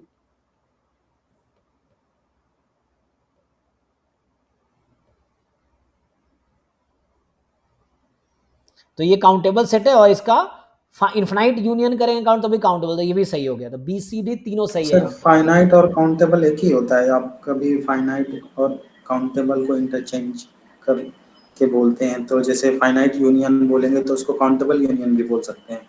नहीं भैया, तुम्हें कितना समझाए हम, ठीक से देखो यहाँ पे काउंटेबल का क्या मतलब है और फाइनाइट का क्या मतलब है। वो तो पता है, लेकिन जैसे आप फाइनाइट यूनियन बोले फिर काउंटेबल यूनियन भी बोले। वो दो अलग अलग थ्योरम है, सेम थ्योरम थोड़ी लिखा है मैंने, सेम थ्योरम लिखा है मैंने, ये अलग अलग थ्योरम है, दो अलग थ्योरम है ना। Yes sir. फिर हमने कहा कहाँ सेम है? काउंटेबल यूनियन, काउंटेबल अलग वर्ड है, फाइनाइट अलग वर्ड है। All finite sets are countable, all countable sets are not finite. तो काउंटेबल यूनियन का मतलब मैं बोल रहा हूं कि इन्फिनाइट भी चल जाएगा, और मैं यहाँ बोल रहा हूँ फाइनाइट के लिए भी ओके है। मतलब ये है, जब मैं काउंटेबल यूनियन लिख रहा हूँ तो यहाँ फाइनाइट यूनियन भी इंक्लूडेड है, तो यहाँ मैंने कहा कि फाइनाइट के लिए भी ओके है, इन्फिनाइट के लिए भी ओके है, तो फाइनाइट के लिए अलग से लिखा दिया मैंने इन्फिनाइट। तो यहाँ मेनली जो कहना चाह रहा हूँ कि हम सेट्स कितने ले रहे हैं, हम काउंटेबल इन्फिनाइट ले रहे हैं, फाइनाइट लेंगे तो भी चल जाएगा। तो मतलब काउंटेबल के दो पार्ट है ना, काउंटेबल सेट फाइनाइट सेट भी हो सकता है। सर जब आप काउंटेबल लिख दिए तो दोनों आ गया ना उसमें। हाँ हाँ वही वही मैं तो यही बोलना चाह रहा हूँ कि ये जब लिखा मैंने तो इसका मतलब ये भी है और ये भी है, दोनों अलग अलग बाद में लिखा ना, तो ये तो इसको अलग थ्योरम बना लो चाहो तो। इसका मतलब ये है जब काउंटेबल लिख दिया दोनों हो गया, लेकिन उसको मैंने अलग से एक्सप्लेन कर दिया आपको कि किसी को कन्फ्यूजन ना हो, बात बराबर है। जैसे काउंटेबल आप लिख रहे हैं तो इसका मतलब है इन्फाइनाइट यूनियन, फाइनाइट यूनियन दोनों ओके है। तो इसके दो, मान लो इसी के दो टाइप हो गए, पहला पार्ट दूसरा पार्ट समझ लो आप, ठीक है ना, ये चीज़ है। काउंटेबल में दोनों आ गया, ये सब चीज़ें आपको बेसिक चीज़ें जब लिख रहे हैं फाइनाइट यूनियन, तो ये काफ़ी नहीं है बोलने के लिए कि काउंटेबल के लिए ट्रू होगा, तो ये छोटा थ्योरम हुआ, मतलब ये सिर्फ फाइनाइट सेट की बात करेगा, और ये इन्फाइनाइट की मैंने कहा बात करेगा, और काउंटेबल लिख दिया, दोनों हो गया। जो आप कह रहे हैं सही कह रहे हैं, ठीक है ना। बाकी फाइनाइट, काउंटेबल और तीनों अलग अलग वर्ड है, काउंटेबल इन्फाइनाइट, फाइनाइट और काउंटेबल सेट, तीनों डिफरेंट डेफिनेशन है, और एक दूसरे के इक्वल कोई भी नहीं है, तीनों डिफरेंट सेट है। बट दो का फाइनाइट सेट और अनकाउंटेबल सेट को मिक्स करके हम काउंटेबल वर्ड यूज करते हैं। It's not like countable set is same as infinite या countable set is same as finite, ऐसा नहीं बोल सकते। तो वो चीजें हैं, है ना। मतलब finite set, finite is countable, countable is not finite, countably infinite is countable, countable is not countably infinite. तो ये वन वे है, ये समझना, जो कि पता ही होगा आपको एनीवे। तो ये ओके है सेकेंड में। आइए थर्ड क्वेश्चन में आइए। तो ये तो नंबर ऑफ फंक्शन की बात कर रहा है, इसको छोड़ दो, ये लिखना चाहो तो लिख भी सकते हो, फॉर्मूला होता है ये। तो गेट रूट में भी आगे आएगा, हालांकि जैसे बोल रहा है total number of function a से बी,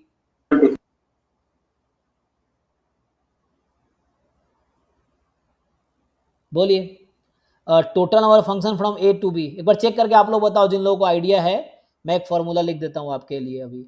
सो ये होता है कि अगर फंक्शन ए से बी में है, और ए में मान लो n नंबर ऑफ एलिमेंट है, और बी में मान लो m नंबर ऑफ एलिमेंट है, तो टोटल नंबर, इस तरह क्वेश्चन गेट में भी आ सकते हैं, ठीक है ना। टोटल नंबर ऑफ फंक्शंस जो होता है वो होता है, आपने पढ़ा था m की पावर n, है ना। कार्डिनलिटी ऑफ b, यही कार्डिनलिटी a, और ये है कार्डिनलिटी b, जिसको मैं m नोटेशन ले रहा हूँ। तो कार्डिनलिटी ऑफ b की power a, total number of one function कितने होंगे जी? सर जो मिनिमम वो है एम इक्वल होगा, अगर फंक्शन का दोनों का कार्डिनलिटी तो सेम होगा, वही m इक्वल टू m, तो m हो जाएगा one function equal to m। कोई और बताओ, ये क्या बोले मुझे समझ भी नहीं आया, गलत ही बोल रहे हो आप। ये सर जो लेस है वही होगा वन फंक्शन, जैसे m लेस देन तो वहाँ m हो जाएगा, सेकंड वाला में m भी m हो जाएगा, थर्ड वाला में n। हमने क्या लिखा, एक बार और लिखा क्या है मैंने?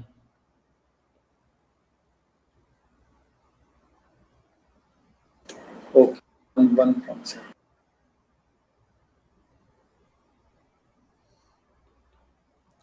मतलब a से b में टोटल फंक्शन कितने बनेंगे, m की पावर n। अब पूछ रहा हूं इस m की पावर n में से कितने फंक्शन होंगे जो वन फंक्शन होंगे, कैसे काउंट करते हैं। तो m is equal to n हो गया, तो उसमें फंक्शन कितने बनेंगे, तो ये तो सिंपल आ जाएगा, वन के पास m choice, m minus one minus two, तो m फैक्टोरियल, जो कि हो जाएगा m p m, ठीक है ना, ये हो जाएगा। जब m मोर देन n है, m लेस देन n है, तो m लेस देन n का मतलब ये हो गया कि m एलिमेंट्स यहाँ है, n यहाँ, m लेस है, तो वन का मतलब डिस्टिंक्ट एलिमेंट का डिस्टिंक्ट इमेज बनेगा। m जब छोटा है तो इसका मतलब है कि इसको रिपीट करना पड़ेगा, तो जीरो फंक्शंस वन होगा अगर m छोटा है तो, और m अगर बड़ा है तो मतलब कोडोमेन में ज़्यादा एलिमेंट है, तो कोडोमेन में ज़्यादा, तो मेरे पास ज़्यादा चॉइसेस हैं। कितनी चॉइसेस हैं? So we have to map to n element, है ना, तो permutation of m object taken n at a time, m p n, तो इसको भी ऐसे लिख लो, ये m p m लिख दिया ना, बात वही। चलो m p n या m p m, एक मिनट लैपटॉप चार्ज पे लगाना। हाँ सोचो, देखो जिसको डाइजेस्ट करो, समझ आ रहा है कि नहीं यार, एग्जाम्पल से देख लो, एक बार एग्जाम्पल से दिखा देते हैं, तो खुद भी एग्जाम्पल बना के देखो, नहीं तो मैं एग्जाम्पल से समझा देता हूँ। सो इस तरह क्वेश्चन है बेसिक, हालांकि ये 11-12 लेवल का कॉन्सेप्ट है, JEE में भी आता है कितने फंक्शन है, लेकिन ये सब जैम गेट में भी आते हैं, नेट में भी आते हैं। तो जैसे आपको मैं एग्जाम्पल से समझा देता हूँ कि जैसे मान लो ए में 3 एलिमेंट है 1 2 3, और बी में चलो अभी के लिए 4 एलिमेंट है, तो मुझे पूछना है कि ए से बी में मैं कितने फंक्शन बना सकता हूं, तो टोटल नंबर ऑफ फंक्शन जो मैं बना सकता हूं वो है 4 की पावर 3, मतलब 64 function.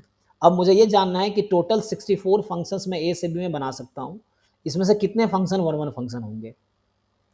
So number of 1 1 function, कितने फंक्शन 1 1 फंक्शन होंगे यहाँ पे। तो अभी क्या फॉर्मूला लिखाया, तो पहले आपको चेक करना है कि ए में कितने हैं, बी में कितने। तो मैंने बी में एम एलिमेंट माने हैं, ए में एन माने थे। यहाँ एन की वैल्यू 3 है, एम की वैल्यू 4 है।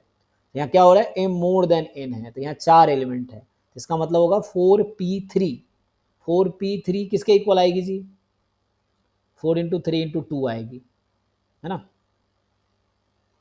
4p3 आप लोग सॉल्व कीजिए, 4 फैक्टोरियल अपॉन 1 फैक्टोरियल, है ना। 24।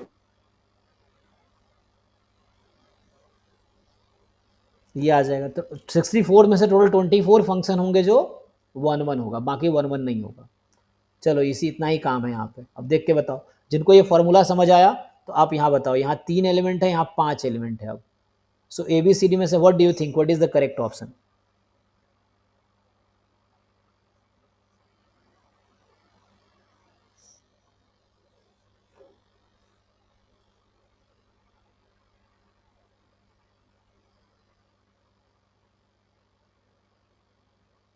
ए।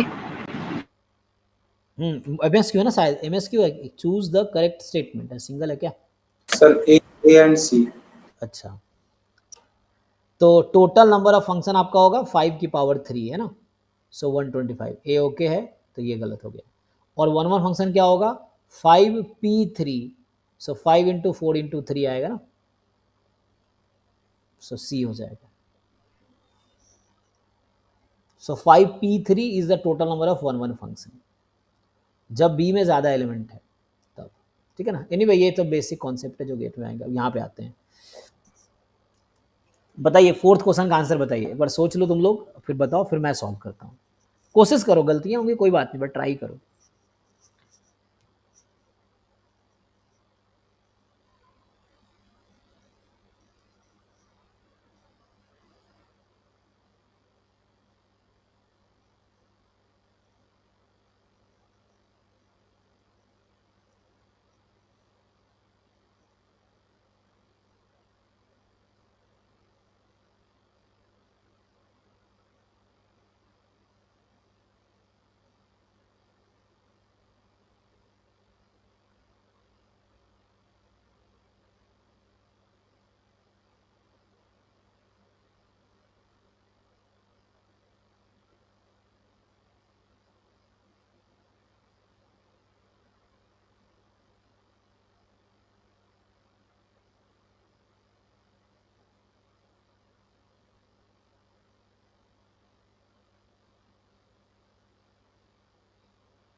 डिसाइड हुआ किसी का, डिसाइड करो फिर मैं करता हूँ। ए। ओके, तो ये MSQ MCQ है, कुछ लिखा नहीं है, चलो। सो आपके पास J जो है 1 से लेके डॉट डॉट डॉट है, AI be the finite set containing at least 2 distinct elements. So कह रहा है ये फाइनाइट सेट है कंटेनिंग 2 डिस्टिंक्ट एलिमेंट, है ना, टू एटलीस्ट 2 डिस्टिंक्ट एलिमेंट, मतलब बोलना चाह रहा है कि AI की जो कार्डिनलिटी है वो मोर देन इक्वल टू 2 है। और तो यहाँ क्या कर रहा है, इन्फिनाइट यूनियन ऑफ, ये फाइनाइट सेट है AI, तो finite set is also countable set, है ना, we can say finite set is a countable set. So finite set is a countable set, तो infinite union of countable set is countable, ठीक है ना। अब यहां पे आते हैं, finite product of countable set is countable, N तक गया ना सम, तो finite product of countable set is countable, तो ये काउंटेबल है प्रोडक्ट तक, यहां तक काउंटेबल है। अब यहां फिर से क्या कर रहा है, काउंटेबल सेट का हम लोग इन्फाइनाइट यूनियन कर रहे थे। Infinite union of countable set is countable. Infinite product of countable set is uncountable. Infinite product of, देखो थ्योरम पे डायरेक्ट क्वेश्चन बनाया गया है, तो infinite product of countable set is uncountable, तो ये काउंटेबल कह रहा है ना। अब यहां पे है infinite union of countable set is countable, तो ओनली ए इज करेक्ट। ठीक है, आइए इसकी बात करते हैं। Which of the following subset of R square is uncountable, कौन सा अनकाउंटेबल है? तुम लोग सोच के एक बार बताओ, फिर मैं डिस्कस करता हूं।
कोई तो डिसाइड करो, डिसाइड हो रहा है कि नहीं?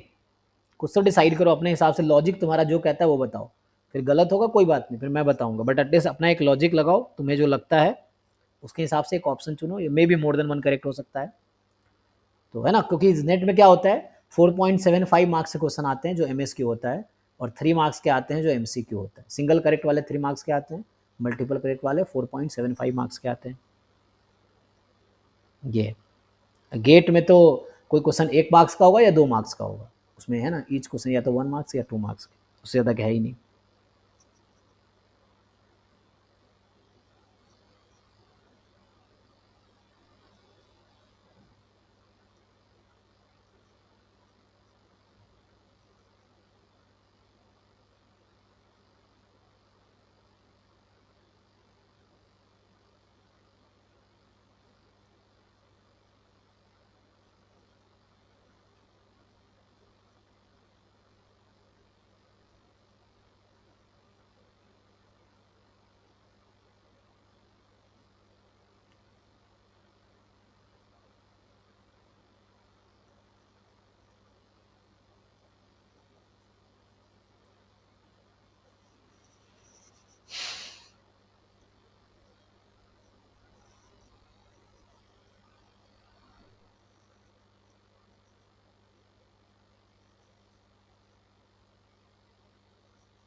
Sir option A.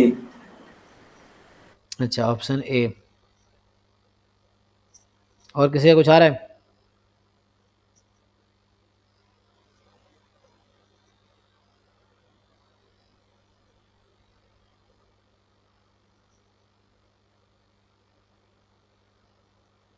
ABD। अच्छा, ABD, ठीक है। बाकी लोग ट्राई नहीं कर रहे? चलो मैं करवा देता हूँ ना। तो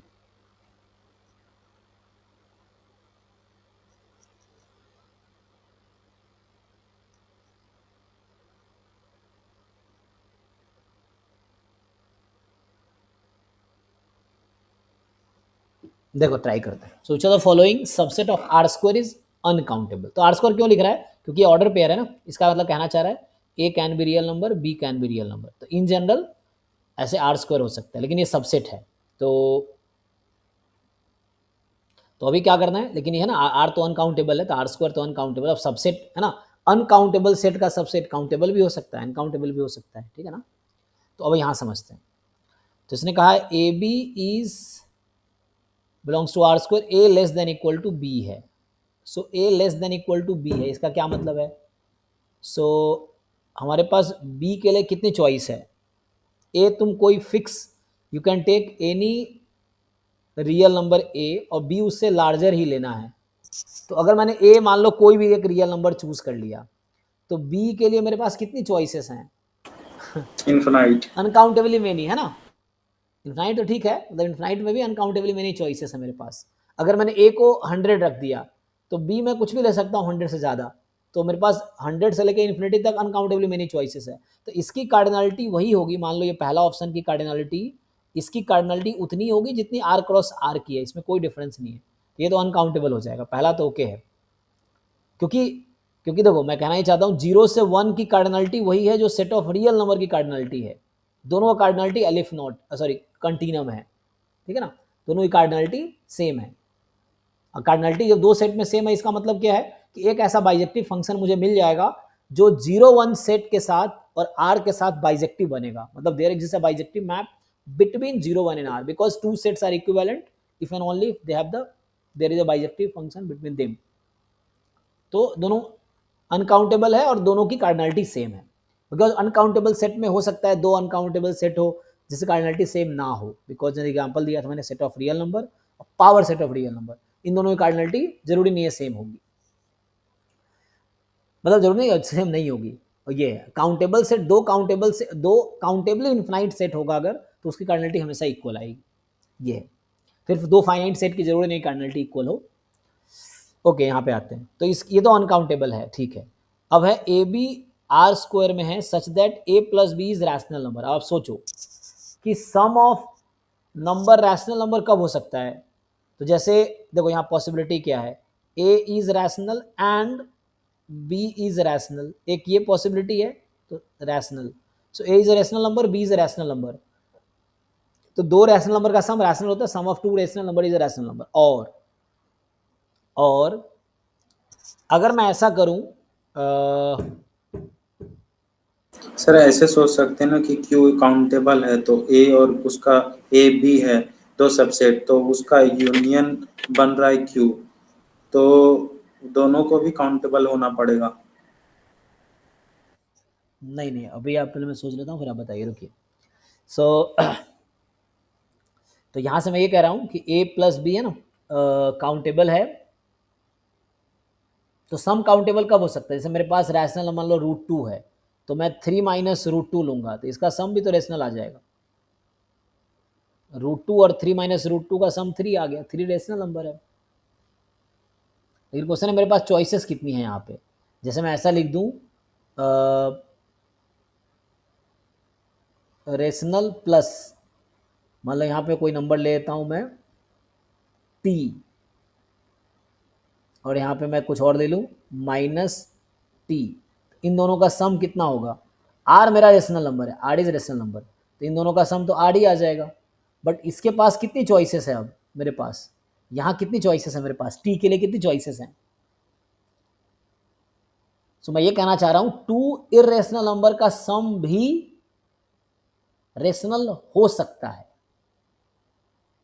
तो यहां जरूरी थोड़ी है कि ए रेशनल ही होगा, बी रेशनल ही होगा, जरूरी है? नो।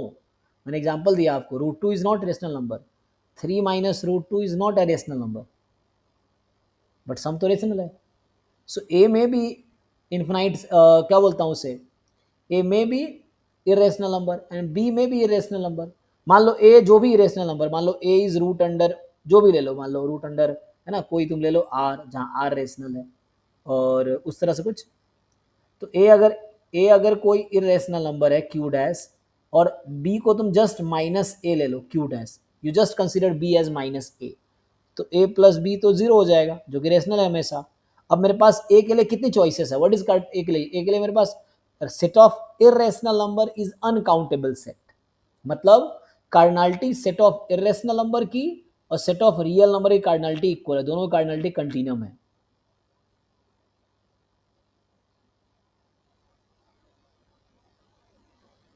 तो मतलब ये अनकाउंटेबल होगा। क्यों भाई? क्योंकि ए के पास अनकाउंटेबली मेनी चॉइसेस है और बी में माइनस ए ले रहा हूँ सिंपल समझने के लिए।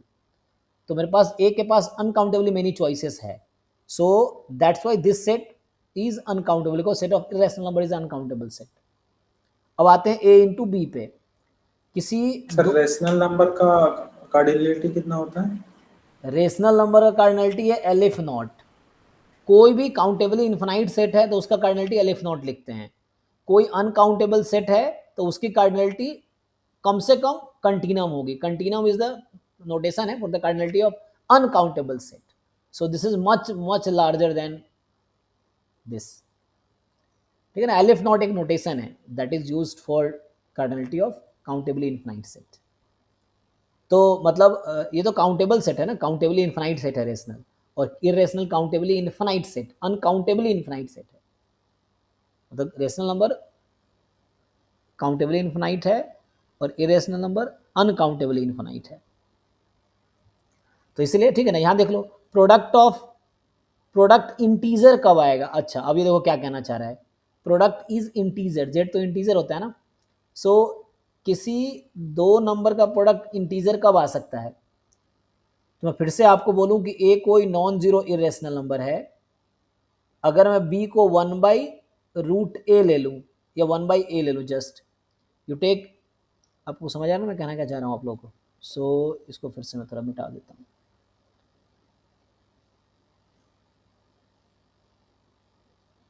सो मैं क्या बोल रहा हूँ कि जैसे ए मेरे पास है, ए कोई इरेशनल नंबर है और बी को मैं 1/a ले लेता हूँ। अच्छा ऐसे भी इरेशनल है, जीरो तो रेशनल होता है, तो ए इंटू बी क्या हो जाएगा 1, और 1 तो इंटीजर है। तो अगेन मेरे पास ए के लिए कितने चॉइसेस हैं? अनकाउंटेबली मेनी, क्योंकि इरेशनल बोल रहा हूँ, इरेशनल। सर ये नहीं समझ में आया कि रेशनल को हम काउंटेबली इनफाइनाइट में रखे हैं और इरेशनल को अनकाउंटेबली इनफाइनाइट में। जी जी जी।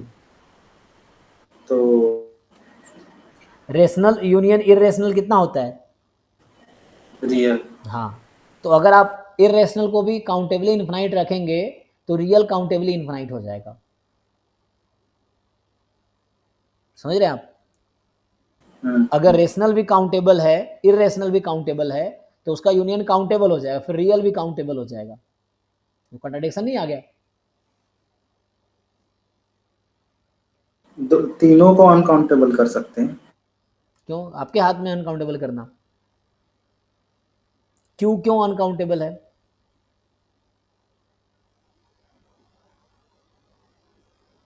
क्योंकि r माइनस क्यू डैश है। नहीं ऐसा थोड़ी, आर माइनस क्यू डैश तो काउंटेबल है। दो अनकाउंटेबल सेट का डिफरेंस अनकाउंटेबल भी हो सकता है। जैसे इंटरवल है 1 से 2, इसमें से घटा दिया इंटरवल 1 से 1/2, 1 से 3/2, तो ये बचा 3/2 से 2। तो आपके लॉजिक के हिसाब से कि ये जो इंटरवल आया 3/2 से 2 वो काउंटेबल हो जाएगा फिर तो।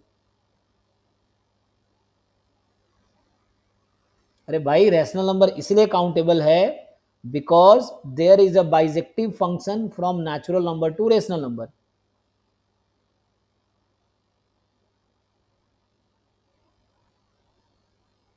जो एग्जांपल यहाँ दिए इसके हिसाब से तीनों अनकाउंटेबल हो जाएगा। कौन सा तीनों? Q dash R. मैंने कहा क्यू अनकाउंटेबल है? नहीं, नीचे वाले एग्जांपल के हिसाब से।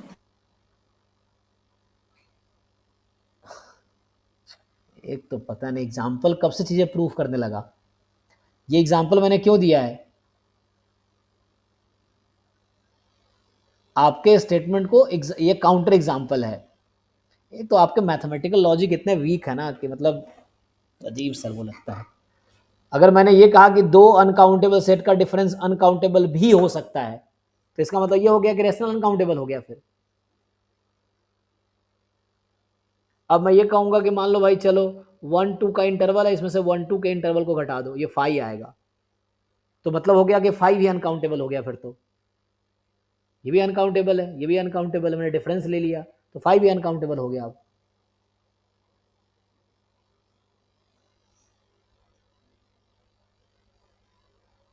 ठीक है सर, बताइए ऑप्शन सी।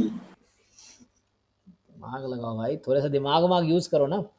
हम ये कह रहे हैं कि दो अनकाउंटेबल सेट का डिफरेंस काउंटेबल भी आ सकता है, अनकाउंटेबल भी आ सकता है, ये चीज है। थ्योरम्स तब बनता है जब वो हमेशा ट्रू हो। तो हमने ऐसा थोड़ी कभी लिखाया आपको कि दो अनकाउंटेबल का डिफरेंस अनकाउंटेबल होगा। वो एग्जाम्पल मैंने इसलिए दिया कि आप, जैसे आपने कहा रेशनल माइनस इरेशनल रेशनल होता है, हमने कहा चलो भाई 1 से 2 का इंटरवल है इसमें से, या 1 से 3 का इंटरवल है, चलो घटा लो 1 से 2 का इंटरवल, तो ये बचेगा 2 से 3 का इंटरवल। तो ये तीनों अनकाउंटेबल है यहाँ पे, ये अनकाउंटेबल ये काउंटेबल है ना। मैं आर में से आर घटा दूंगा तो ये एम्प्टी सेट आ गया, तो ये अनकाउंटेबल अनकाउंटेबल ये काउंटेबल हो गया। तो डिफरेंस ऑफ टू अनकाउंटेबल में भी काउंटेबल और में भी अनकाउंटेबल, ये सब आपको देखना है। एनीवे आप कहीं सर्च कर लो ना, there is a bijection from this to this. Q क्या होता है, set of p upon q, p is integer, q is integer and एक तो मुझे समझ नहीं आया, जब हम कल से मैं चिल्ला रहा हूँ कि set of rational number countable है और अचानक बीच में आप कह देते हो कि सेट ऑफ रैशनल अनकाउंटेबल है, मुझे समझ नहीं आता मैं सही से गलत समझा रहा हूँ या आप गलत समझ रहे हो, मुझे समझ नहीं आ रहा। कभी भी स्टेटमेंट थोड़ी बदल जाएगा।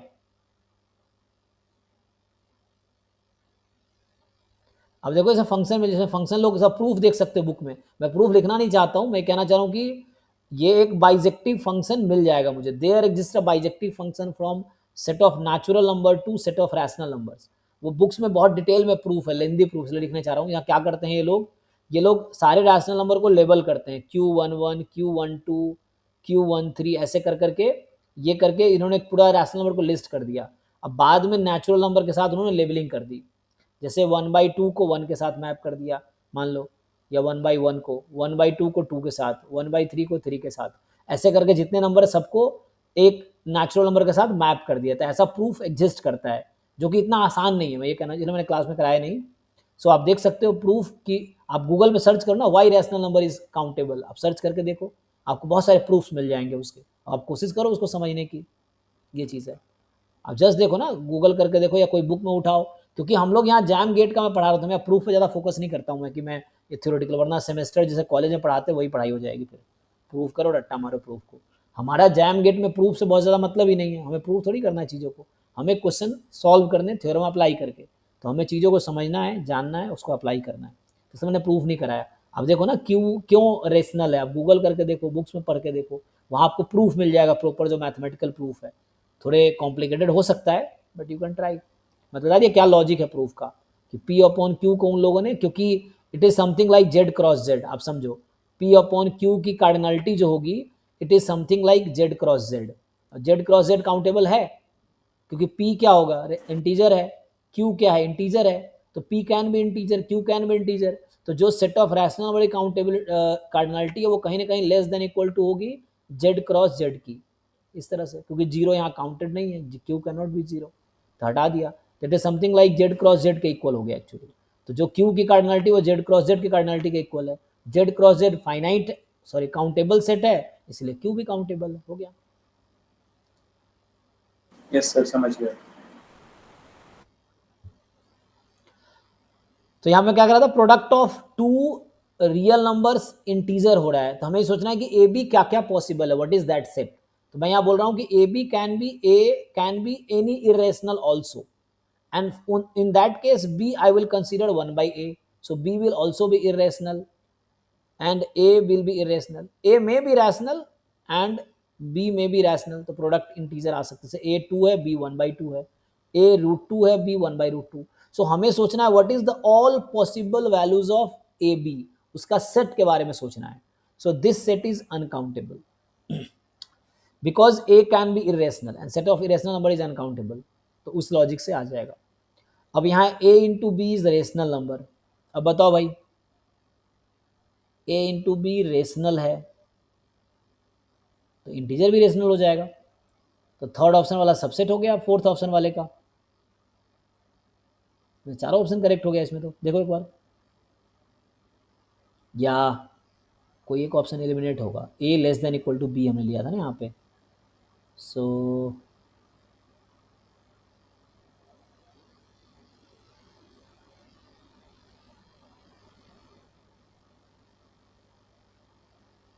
अच्छा, इसको मैं ऐसे कर सर सकता था। ओके, एक मिनट, इसको तो मैं ग्राफ से भी कर सकता था नहीं? तो मैं इसको ग्राफ से भी x बराबर वाई, तो x लेस देन वाई, ये हाफ प्लेन आ जाएगा। x मोर देन कोई हाफ प्लेन आ जाएगा, ये अनकाउंटेबल है। सम रेशनल है, तो आप ग्राफ बनाओ जिसका सम रेशनल हो। तो सम रेशनल करने के लिए दोनों, है ना, इरेशनल भी तो हो सकता है, तो इसीलिए हमने किया। यहाँ प्रोडक्ट इंटीजर है, प्रोडक्ट इंटीजर है, सो प्रोडक्ट इंटीजर कब होगा? हाँ, √2, जैसे मैंने कहा 1/√2 ले लो, √3 1/√3 ले लो, इस तरह से। तो ये हो गया।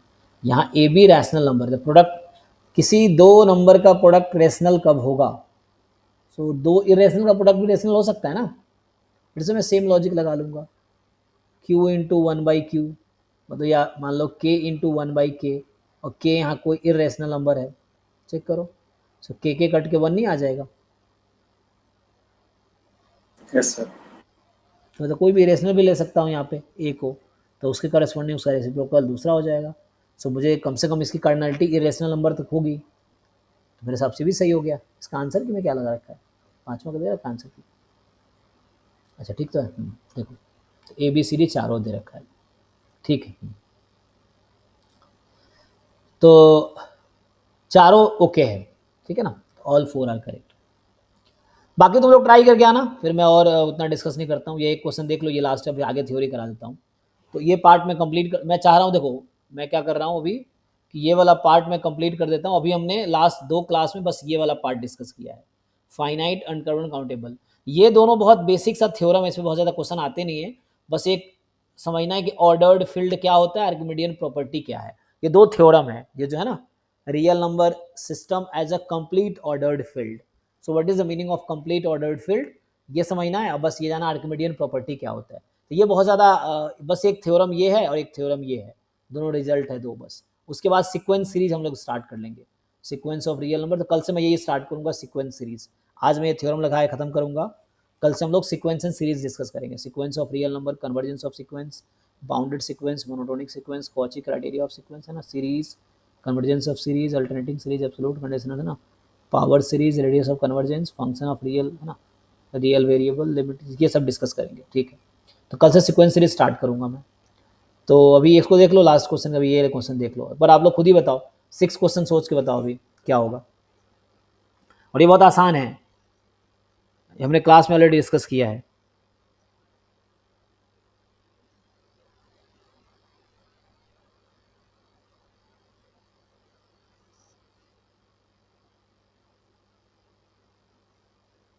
बताओ भाई, 6 बताओ, मैं अभी 10 मिनट में क्लास एंड करूंगा। इसको पहले तुम वो कर लो, एक बार डिसाइड कर लो 6 का ऑप्शन आपके हिसाब से क्या ट्रू है, वो बताओ।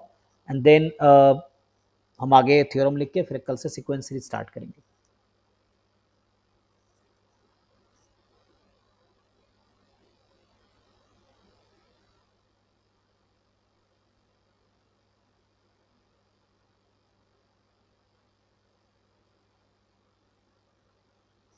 C.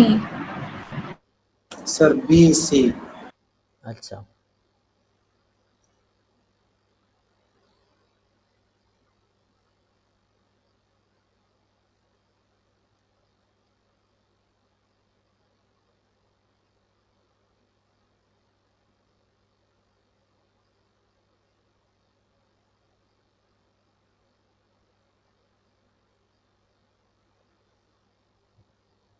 देखो, तो ये कहता है कि which of the following set are countable. तो सिंपल है ना, set of all function from R to, देखो तो ये मान लो एस है पहले ऑप्शन में, तो पहले ऑप्शन में सेट का जो कार्डिनलिटी होगी 2 की पावर कंटिन्यूम, क्योंकि 2 की पावर रियल नंबर, ये समझो। सो ये उसकी कार्डिनलिटी होगी 2 की पावर रियल नंबर, इसकी कार्डिनलिटी 2 है, इसकी power real number, set of real number है। सो 2 की पावर सी हो जाएगी, सी खुद अनकाउंटेबल है, तो आर तो खुद अनकाउंट, ये देखो एस जो है यहाँ पे power set of real number के इक्विवेलेंट है। ये जो हमने एस पहला ऑप्शन वो power set of real number के इक्विवेलेंट है, तो real number set is uncountable, तो power set of real number is also uncountable. तो पूछा है काउंटेबल है, तो ये तो गलत है। Set of all function n to, ये तो हमने कभी डिस्कस किया था, 2 की पावर एन, तो ये सेट इक्विवेलेंट है 2 की पावर एन के। तो 2 की पावर एन मतलब power set of natural number के इक्विवेलेंट है, power set natural number uncountable है, तो ये भी गलत हो जाएगा, है ना। पावर सेट ऑफ इसका जो कार्डिनलिटी है, इसकी कार्डिनलिटी वो power set of natural number, so 2 की पावर एलिफ नॉट कंटिन्यूम आ जाएगा, क्योंकि हमने पढ़ा है ना कि power set of natural number is uncountable set. Why? Because there is no one function. Bijective. there is no bijective function from natural number to power set of natural number, ये Cantor set कहता है इसीलिए। तो the set of all finite subset of n, set of natural number का finite subset कह रहा है, set of all finite subset of natural number, और बोल रहा है set of all subset of natural number. देखो सेट ऑफ ऑल सबसेट, इसका क्या नाम है, दूसरा नाम set of all subset of natural number, मतलब क्या, पावर सेट। और अभी आपने लिखा है बी ऑप्शन भी पावर सेट के इक्विवेलेंट था, तो ये हो गया power set of natural number. And we know that power set of natural number is uncountable. Why? Because its cardinality is 2 की पावर n, और या हम जानते हैं there is no bijection from natural number to power set, तो ये power set of natural number, ये भी अनकाउंटेबल है, तो only C option is correct. मैंने बाकी 3 को गलत कर दिया, तो ऑब्वियसली सी करेक्ट होगा, ठीक है ना। तो सर बेथ वन क्या होता है? क्या क्या बेथ वन, डेथ में नहीं समझ आया।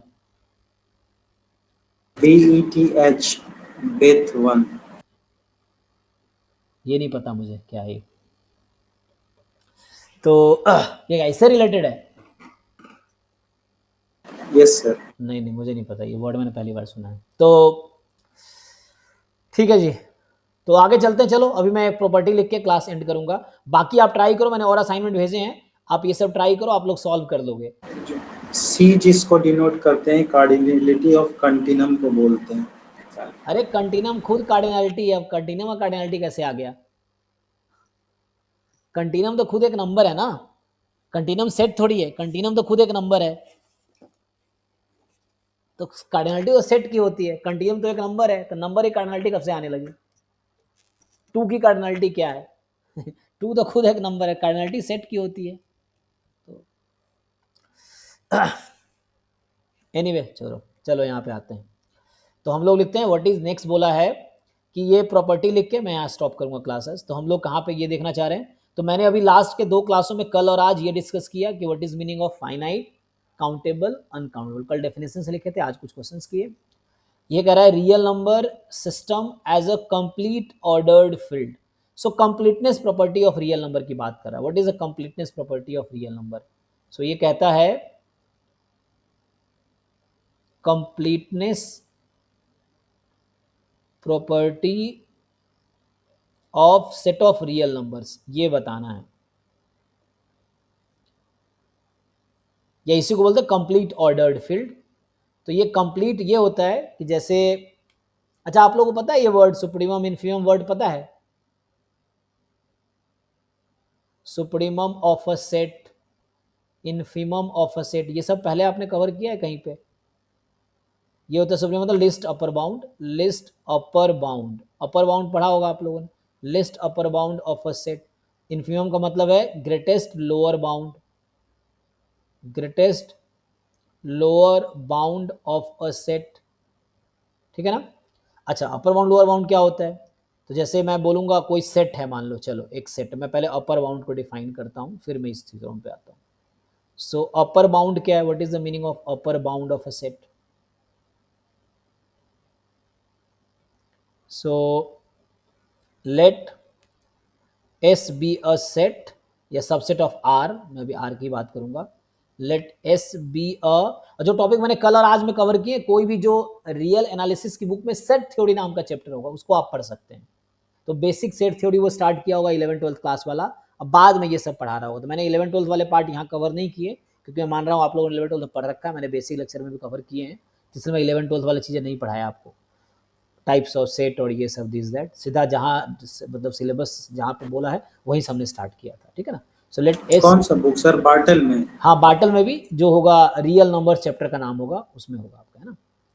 So let S be a, bottle में चैप्टर का नाम होगा रियल नंबर, सेट थ्योरी होगा, या कुछ रियल नंबर चैप्टर का ही नाम होगा, तो आप देख लीजिएगा। S be a subset of R, set of real number, and मान लो कोई नंबर है, लेट से क्या लिखूँ मैं अपर बाउंड के लिए, चलो ए ले लेता हूँ, या capital M be a real number, capital M be a real number, so दो चीज हमने कहा, दैट इज मैंने कहा कि जो हमारे पास कैपिटल ये जो एस है सबसेट है आर है, और कैपिटल एम एक रियल नंबर, चलो स्मॉल एम भी एक रियल नंबर ले लेता हूँ, तो मैं इतना ना लिखने के बजाय upper bound and lower bound एक साथ डिफाइन कर देता हूँ, upper bound and lower bound of a set. चलिए तो मैं आपसे पूछूंगा यहाँ पे कि मैंने कहा एस कोई सबसेट है रियल नंबर का, कैपिटल एम एक रियल नंबर है, स्मॉल एम भी एक रियल नंबर है, तो पहला जो डेफिनेशन में लिखना चाहता हूँ कि a real number capital M is called upper bound of S if and only if. कोई बताइए जिनको समझ आता है, what is meaning of upper bound of a set. मैं एम को कब बोलूंगा सेट का अपर बाउंड है, क्या डेफिनेशन होनी चाहिए। Real number capital M is called upper bound of set S, है ना, ये सेट है, set S if and only if जो, मान लो ऐसा लिखूं मैं कि लेट से x is less than equal to m for all x belongs to s, ये मतलब हुआ, ठीक है ना, अपर बाउंड का। दूसरा मैं लिखूंगा अ real number small m is lower x bound, क्या है सर? x एलिमेंट है सेट s का, ठीक है ना, x belongs to s, x is the element of s। a real number m is called lower bound of set s if and only if, क्या होगा बताइए, लोअर बाउंड कब होगा, m, if and only if M capital X is is less more than than equal, equal. हाँ, for all x belongs to s, है ना, तो hence आप ऐसा बोल सकते हैं। सो दैट इज अगर दोनों को कंबाइन कर ले हम लोग, सो अगर मैं दोनों को कंबाइन कर दूंगा तो ये हो जाएगा हमारे पास क्या आ जाएगा कंबाइन करके, कि जो x है ये is more less than, then capital M. जी, less than equal to m for all x belongs to s। तो इस केस में हम बोलेंगे set is a bounded set. So है ना, एक डेफिनेशन आता है बाउंडेड सेट का। तो बाउंडेड सेट का मतलब होता है, अच्छा इतना क्यों लिखा रहा हूँ मैं, हमें तो अपर बाउंड लोअर बाउंड जाना था ना। अब आता हूँ मैं list upper bound greatest lower bound, है ना। बाउंडेड सेट मतलब कि अपर बाउंड लोअर बाउंड दोनों एग्जिस्ट करे, है ना, ये चीज़ है बाउंडेड सेट का मतलब, जिसका अपर बाउंड लोअर बाउंड दोनों होगा। So a set S is bounded if and sir only if, ये जो लिखे इक्वेशन, हाँ, इसमें इन इक्वेशन में एम जो है सेट के अंदर का एलिमेंट है कि बाहर का एलिमेंट है? कुछ भी हो सकता है, हमने ऐसा फिक्स नहीं किया है, बाहर का भी हो सकता है अंदर का भी हो सकता है। A set H is bounded if and only if upper and lower bound both exist, both upper and lower bound exist, ठीक है। तो ये डेफिनेशन हो गया। अब जैसे आप पूछ रहे अंदर का बाहर का, मैं आपको देखो यहाँ से बताता हूँ एग्जांपल के थ्रू। चलो एक एग्जांपल है, एस मैं ले लेता हूँ ओपन इंटरवल 0 1, बताइए जी इसका अपर बाउंड क्या है और इसका लोअर बाउंड क्या है अपर बाउंड 1, लोअर बाउंड 0। है ना। तो 1 से बड़ा कोई भी नंबर ले लो वो अपर बाउंड हो जाएगा ना, 1 से बड़ा आप कोई भी रियल नंबर ले लो, अपर बाउंड 1 या 1 से बड़ा 1, मतलब कोई भी रियल नंबर ले लो 1 से बड़ा, any real number you can consider, क्योंकि ये 0 से 1 का इंटरवल है। तो 1 से इन्फिनिटी में मैं कोई भी नंबर लूंगा तो अपर बाउंड होगी, माइनस इन्फिनिटी से 0 तक मैं कुछ भी लूंगा तो लोअर बाउंड होगी। तो अपर बाउंड अगर लिख दूं मैं तो सेट ऑफ अपर बाउंड हो जाएगा 1 से इन्फिनिटी में कोई भी नंबर ले लूं मैं, upper bound you consider any set, मान लो मैं लिख दूं कोई भी आप m ले सकते हो जो कि 1 से सर इन्फिनिटी में, एस को सर कैपिटल ब्रैकेट में देके बताइए ना रुको भाई एग्जांपल। रुको, 1 बाई 1 जल्दीबाजी में क्यों, देखो लोअर बाउंड क्या होगा, स्मॉल m कोई भी ले लो माइनस इन्फिनिटी से 0 में, ये है, ये लोअर बाउंड है।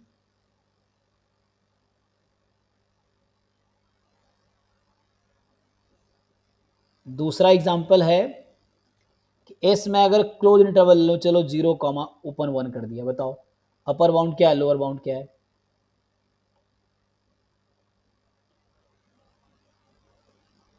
सेम रहेगा। Upper bound of S same ही रहेगा, हाँ।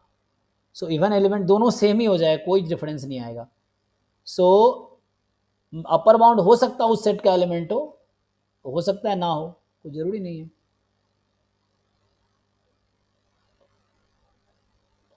तो इसको मैं स्टॉप करूंगा आगे, है बाकी तो मैं समझ आ गया। अब एक वर्ड आता है, इसी सेट में पूछ लेता हूं, चलो।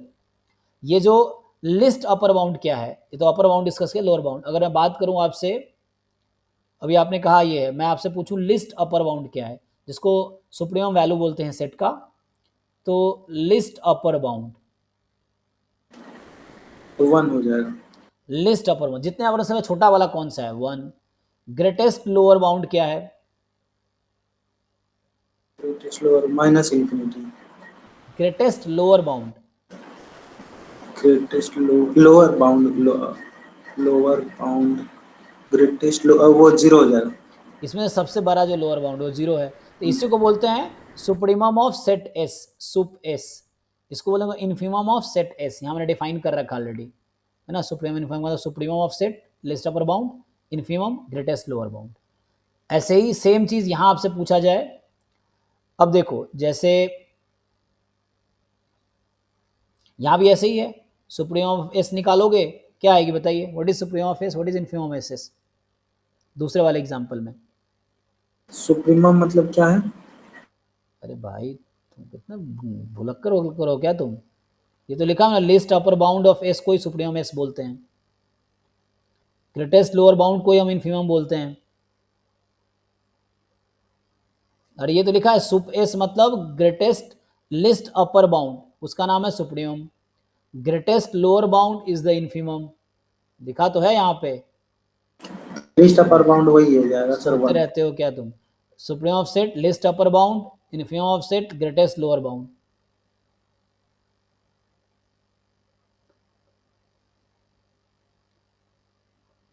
तो लिस्ट अब यहाँ भी यही हो जाएगा, है ना, ये 1 और ये 0। तो अब देखो, अब यहाँ पे डिसाइड क्या करना है, क्वेश्चन ये है what is the completeness property of R, ये क्या कहता है बताओ कोई। सो ये कहता है कि देखो, मैं सीधा लिखता हूं, कंप्लीटनेस प्रॉपर्टी,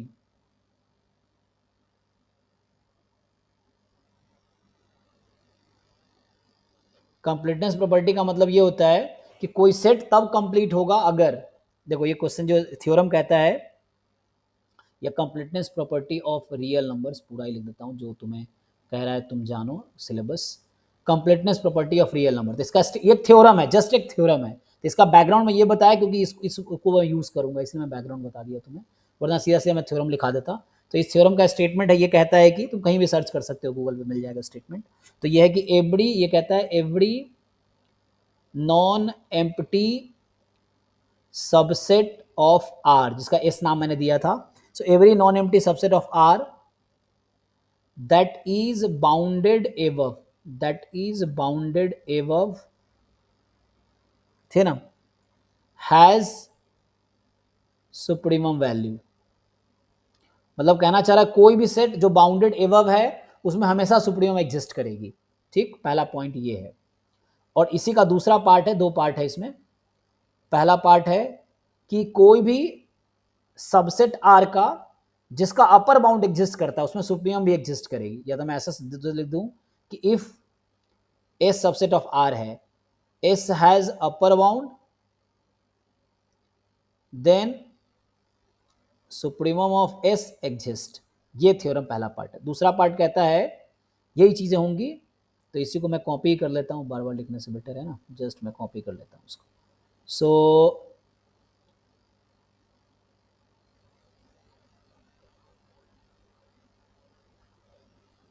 देखो, तो ये क्या कहना चाहता है, अब इसका बस यही चीजें उल्टा हो जाएगा, उल्टा मतलब इन द सेंस इन्फीमम के लिए हो जाएगा। Every non empty subset of R that is bounded below, तो एबव की जगह बिलो कर दो, that is bounded below has a, supremum की जगह इन्फीमम हो जाएगा बस। इन्फिनम। हाँ, तो सुप्रीमम की जगह यहाँ इन्फीमम हो जाएगा। तो अगर बाउंडेड बिलो होगी तो इन्फीमम एग्जिस्ट करेगा ही। अगर किसी सेट का लोअर बाउंड एग्जिस्ट करता है तो उसकी इन्फीमम एग्जिस्ट करेगी ही। तो इसका मतलब है इफ एस के पास लोअर बाउंड है तो इन्फीमम जरूर एग्जिस्ट करेगी। कहना चाहता है कि अगर इसके पास लोअर बाउंड है तो इन्फीमम जरूर एग्जिस्ट करेगी। इसका मैंने एग्जाम्पल आपको पहले ही समझा दिया, ये एग्जाम्पल था। जैसे ये एस सेट है तो इसका अपर बाउंड एग्जिस्ट कर रहा है तो इसका सुप्रीमम एग्जिस्ट करेगी, लोअर बाउंड एग्जिस्ट कर रहा है तो इन्फीमम एग्जिस्ट करेगी, चाहे आप कोई भी सबसेट आर का ले लो। तो ये है completeness property of real number, इसका नाम है, इस थ्योरम का नाम है, ठीक है। और एक थ्योरम और जो है आर्किमिडियन प्रॉपर्टी, वो एक थ्योरम है जस्ट, जो सिलेबस का अगला पार्ट में जो लिखा हुआ है ये भी जस्ट एक थ्योरम है। आपको समझना थ्योरम, कई बार क्या होगा, यही चीजें जो मैंने स्टेटमेंट लिखा है ये ऑप्शन में बन के आ जाएगा, जो दो स्टेटमेंट में लिखा ना, तो ये होगा कि चूज द ट्रू स्टेटमेंट, और यही दोनों थ्योरम का स्टेटमेंट ऑप्शंस रहेगा। तो अगर आपको नहीं याद होगा तो आप शायद नहीं डिसाइड कर पाओगे ये चीजें। जैसे आर्किमिडियन प्रॉपर्टी है, ये भी एक थ्योरम है सिंपल। सो ये थ्योरम क्या है, तो इसका स्टेटमेंट है कि what is the Archimedean principal. सो ये है आर्किमिडियन प्रिंसिपल। किसी को आइडिया है बताओ, गूगल करके देख सकते हो, स्टेटमेंट है जस्ट तो आ जाएगा। So what is statement of Archimedean principle. ये कहता है कि इसका स्टेटमेंट है for any real number x Y, जहां पे x पॉजिटिव है ना, for any real number x Y where, इन्होंने फिक्स कर दिया कि x इज पॉजिटिव। इस थ्योरम का स्टेटमेंट बता रहा हूं, for any real number x Y where x is positive, कहता है there exist a natural number, क्या बोलता है, there exist a natural number, x y real number है ना, so there exist a natural number n, so there exists a natural number या positive integer, there exists a natural number n such that कि जो nx होगा वो more than y होगा, nx will be more than y। अच्छा, इन दोनों theorem का use क्या है, एक्चुअली ये दोनों थ्योरम ना बहुत सारे प्रूफ में हेल्प करता है। जैसे आप जानते हो जितने भी थ्योरम्स मैथमेटिक्स में होते हैं उसका प्रूफ लिखना पड़ता है, तो जो प्रूफ्स लिखते हैं लोग तो उसमें ये सब का यूज करते हैं कि using completeness property of R we can say this, using Archimedean property we can say this. एक एग्जांपल देता हूं मैं, आर्किमिडियन प्रॉपर्टी का यूज क्या होता है, तो इसमें एक एग्जांपल सर वहाँ जो आप लिखे ना, वहाँ y ग्रेटर देन 0 भी होना चाहिए। नहीं कोई जरूरी नहीं है, y ग्रेटर देन 0 होने कोई जरूरत नहीं है, y can be any real number, y तब तो nx greater than equal to भी हम दे देंगे, उसमें भी कोई दिक्कत नहीं। लगा सकते हैं, और है ना ग्रेटर और इक्वल, लेकिन ये कहता है कि गारंटी है कि nx मोर देन y होगा। देखो आप कुछ भी कर सकते हो, मैं बोल रहा हूँ आर्किमिडियन प्रिंसिपल वो है जो आर्किमिडियन ने दिया था, हमें उसको समझना है, हम थ्योरम नहीं बना रहे, ना मैं बना रहा हूँ ना आप बना रहे, ना कोई नहीं बना रहा।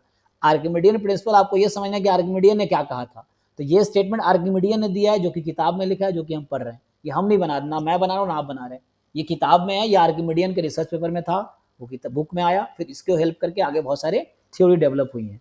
तो ये स्टेटमेंट वो है जो आर्किमिडियन ने दिया है, तो आर्किमिडियन ने इक्वल नहीं लगाए हैं तो मैं क्यों इक्वल लगाऊंगा, हो सकता है क्योंकि इक्वल में क्या और होगा, तो और में तो ये ओके है। तो ये स्टेटमेंट हमें समझना है आर्किमिडियन ने क्या थ्योरम दिया था, वो हमें समझना है कि ये क्या है।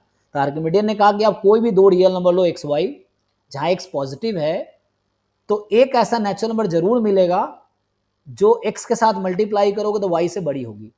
तो ऐसा जरूर, एग्जाम्पल के लिए है ना, जैसे मैं तुम्हें एग्जाम्पल, मैं x को ले लेता हूँ 10 और y को ले लेता हूँ 10,000 1,000, तुम मुझे बताओ, दो मैंने ले लिया, तुम यहाँ माइनस में ले सकते हो चाहो तो, लेकिन माइनस क्यों लोगे, चलो अभी पॉजिटिव ले लेता हूँ। तो ये है, तुम बताओ ऐसा n क्या लोगे ताकि ये nx y से ज्यादा हो जाए। सो देयर एग्जिस्ट बोला है ना, तो तुम बताओ what n will you choose so that nx more than y हो जाए, तो ऐसा क्या चूज कर सकते हो, देयर एग्जिस्ट बोल रहा है। सो एक n ढूंढ लिए तो काम हो गया तुम्हारा। तो टेल मी 1x 1 ऐसा एक ऐसा नंबर बताओ मुझे n जो मैं पुट करूं nx y से ज्यादा हो जाए। 101 ले लो, हो गया। तो ये आर्किमिडियन प्रिंसिपल कह रहा है। तो होता क्या, जब कोई चीज हम लॉजिक मैथमेटिक्स में देते हैं तो हम कोई रेफरेंस देंगे ना, ऐसा क्यों बोल रहे हैं, तो वहां पे आर्किमिडियन प्रॉपर्टी रेफरेंस होगा। ये चीज है कि इसकी वजह से, तो प्रूफ्स आप देखते होंगे मैथमेटिक्स में, जो प्रूफ्स होते हैं बहुत कंस्ट्रक्टिव होते हैं, थ्योरेटिकल होते हैं, तो उसमें कहीं ना कहीं रेफरेंस लिया गया होता है कि इस थ्योरम से बोल रहे हैं, इस थ्योरम से बोल रहे हैं। तो ये थ्योरम्स में प्रूफ में दोनों हेल्प करता है। जैसे इसका बहुत फेमस प्रूफ उस पर आता है, बोलता है for any epsilon more than 0 there exist n belongs to natural number. Sir हम जो देख रहे थे उसमें एक्स वाई दोनों दिया था ग्रेटर देन 0। हाँ वो हो सकता है उसने पर्टिकुलर केस लिया हो, कोई दिक्कत नहीं। So there exist epsilon more than, for any epsilon more than 0 there exist a natural number such that कि यहाँ पे होगा, हमने क्या कहा, x n x is more than y, है ना, तो यहाँ आ जाएगा 1/n is more then epsilon, तो यहाँ से क्या आ जाएगा 1/एप्सिलॉन इज लेस देन n। हाँ ये है, तो ये कई बार सीक्वेंस सीरीज में ये आर्किमिडियन प्रॉपर्टी यूज होगा। जैसे मैं आपको बोलूं, आप चाहो तो ये चेक करो, लिमिट 1/n 0 का जो थ्योरेटिकल प्रूफ है उसमें आर्किमिडियन प्रिंसिपल यूज होता है, आप यहां से चेक कर सकते हैं। I think 1/n less than epsilon होगा ना, यहाँ में दोनों में सेम ही लगा दिया मैंने, यहाँ यहाँ होगा 1/n लेस देन एप्सिलॉन। सो यहाँ से आ जाएगा ना n मोर देन 1/एप्सिलॉन, हाँ ये आ जाएगा। यहाँ इनवर्स लेते हैं तो इनइक्वालिटी चेंज हो चेंज हो जाता जाती है ना, हाँ वही बोल रहा हूँ, चेंज हो जाएगी ना, क्योंकि जब भी हम रेसिप्रोकल करेंगे इक्वलिटी चेंज हो जाएगी, तो मुझे ऐसे लिखना पड़ेगा, ठीक है। अब तो ये बोलता है, तो ये कई बार आप देखेंगे ये स्टेटमेंट कहाँ मिलेगा आपको, आप चाहो तो प्रूफ देखिए कि 1/n की limit n tends to infinity पे 0 क्यों होती है, तो इसका जो थ्योरेटिकल प्रूफ आप देखेंगे किसी बुक में, तो वो आर्किमिडियन प्रिंसिपल को यूज किया होगा। स्पेशली मैं बार्टल की बुक में बोल रहा हूँ, आप बार्टल की बुक में जाए खोलिए और ये देखिए सीक्वेंस सीरीज चैप्टर में, देखिए 1/n की लिमिट उसने प्रूफ किया होगा एप्सिलॉन डेल्टा से कि लिमिट 0 क्यों आती है, तो उसमें आर्किमिडियन प्रिंसिपल को यूज किया, उसमें ये स्टेटमेंट यूज किया उसने। तो ये जो थ्योरम है ये जस्ट प्रूफ्स में यूज होते हैं डिफरेंट थ्योरम्स में। तो आपको अभी क्या करना, बस जानना है, अगर ये किसी ऑप्शन एज अ किसी ऑप्शन में आता है गेट के क्वेश्चन में, तो आपको पता होना चाहिए कि ये होता है, then you can tick true choose कर सकते हो। ठीक है, तो अभी यहीं स्टॉप करते हैं हम, और कल से हम लोग स्टार्ट करेंगे ये वाला portion, sequence and series of real numbers. So हम लोग स्टार्ट करेंगे सीक्वेंस ऑफ रियल नंबर से, कल स्टार्ट करेंगे सीक्वेंस सीरीज, जो यहाँ का पार्ट आपने पढ़ा हुआ, ये जैम में भी है ये वाला पोर्शन। अभी जो डिस्कस किया जैम में नहीं है, ये फाइनाइट, काउंटेबल, अनकाउंटेबल और आर्किमिडियन प्रॉपर्टी तक ये जैम में नहीं था, ये वाला पोर्शन जैम में है जो कल से स्टार्ट करेंगे, तो ये जैम में भी होगा। ठीक है, बाकी तो जैम में है ऑलमोस्ट, कुछ टॉपिक को छोड़ के। ठीक है, तो अभी डाउट क्लास होगी, बाकी लोग जा सकते हैं। थैंक यू, बाकी डाउट का लिंक भेज देता हूँ मैं। Thank you sir.